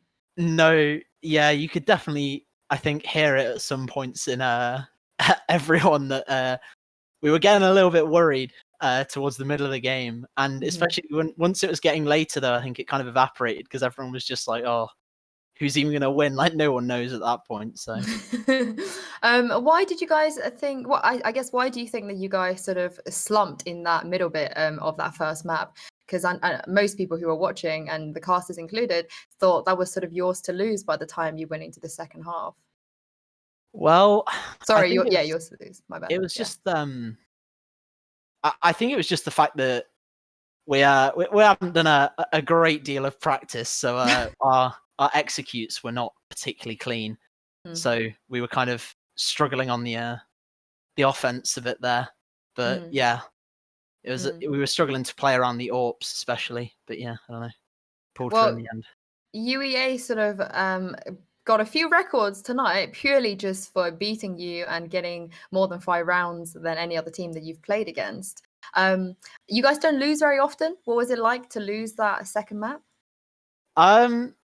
Yeah, it was interesting actually because normally Ascent is our best map. So when we were losing Ascent, it was a little bit unnerving because that's normally our strongest map. So we kind of thought that it would be over after the second, but yeah, I don't know. It's just got to trying to keep keep a strong head through the all three right till the end. You looked much more. I know you said Ascent is your best map, but you looked much more structured on Split, and you definitely, at least from a viewer's perspective, had much more in terms of executes and strats than UEA by the looks of things. How much have you practiced on that map? And Hanno spoke about this before the game that Rootkit were sort of popping off on that map last season in the finals. Did you feel any pressure at all, that knowing that that's one of the maps that they were really, really good on? Well, it was kind of interesting, really, because I think because Ascent was our best map, we never really scrimmed it, whereas Split was like even as far back as beta, Split was our worst map for all of us. So we've scrimmed that one quite a lot to the point where it's now one of our stronger maps. So I think we were actually quite comfortable going into Split, knowing what we were all doing and what our roles were. So yeah. Tonight's definitely been one of those weird ones that you were winning rounds that you weren't supposed to win, and then losing rounds that you weren't supposed to lose. Again, not a question I usually ask players, but we saw that your oppositions had, showers and even baths in between games. Did you guys do anything wacky or weird to sort of cool yourselves off, or were you just sort of like get your head in the game and just get on the next map and try and win it? I did eat an entire tub of Ben and Jerry's. An entire tub.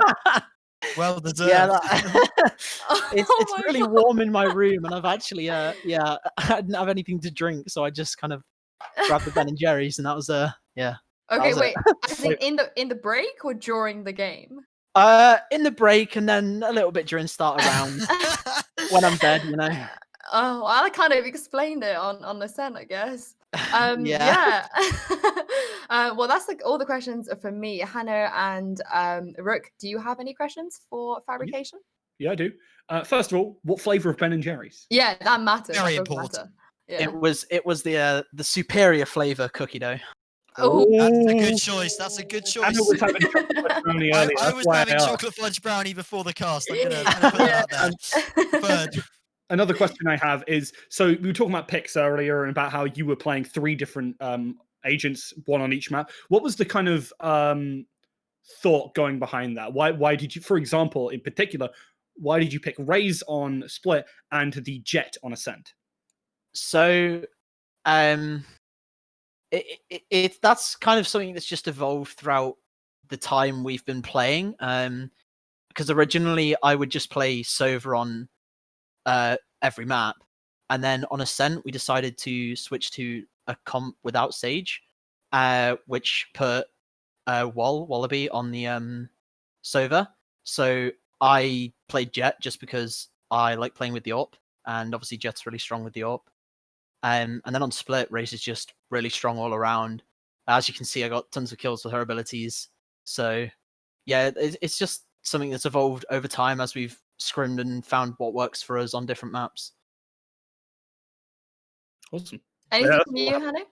Yeah, I just wanted to ask a little bit more about those operators, because we were commenting a bit about how strong UEA was with that double operator setup, especially on that first map. It felt really, really strong from them. How do you feel? Do you feel you adapted to meet that, or do you think that that last game there you won because they just didn't have the economy to get them out? Well, certainly on the first game, we it was said in the comms that we learnt to play against their double op throughout the length of the game, because yeah, at the start they were getting lots of early picks, and even still through to the end, Griffin on the op was getting tons of picks. Crazy. But we decided to just go for some absolutely really fast smoke executes onto site, just get it walled and get a plant down, and then just play back. I don't know. It was just trying different things until something stuck. Just before we leave you, congratulations, you guys are the first finalists this season. You might have to play UEA again, and or there's you could either play Team TBD or Reading. Which one of those teams would you rather face in the finals, and why? So I'm personally scared of a TBD because they say they're our second team, but they've got the Overwatch players, and I don't know. I think really all this boils down to is the Overwatch difference. We had the Overwatch players, Rootkit didn't. It's just unfortunate for them. Brilliant. Well, you guys heard it here first. We do have Team TBD versus Reading next week, so we'll see how that goes. But there we have it, you guys. Team UEA are your first UK Valorant finalist. UEA, however, will get another chance as they move down to the lower bracket. They will play the winner of TBD versus Reading. Thank you to everyone for tuning in, and thank you to the Noor as always. Make sure to follow us on Twitter at UK Valorant, and come back next Thursday for round 3 of the lower bracket. I've been your host, Yingsi Collins. A huge thanks to our observers, who are, by the way, completely smurfing tonight. And of course, to your talented casters, Rook and Hanno. See you all next week.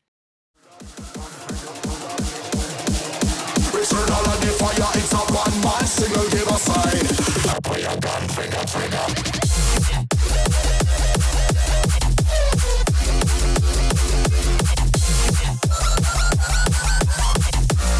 And put your gun, trigger.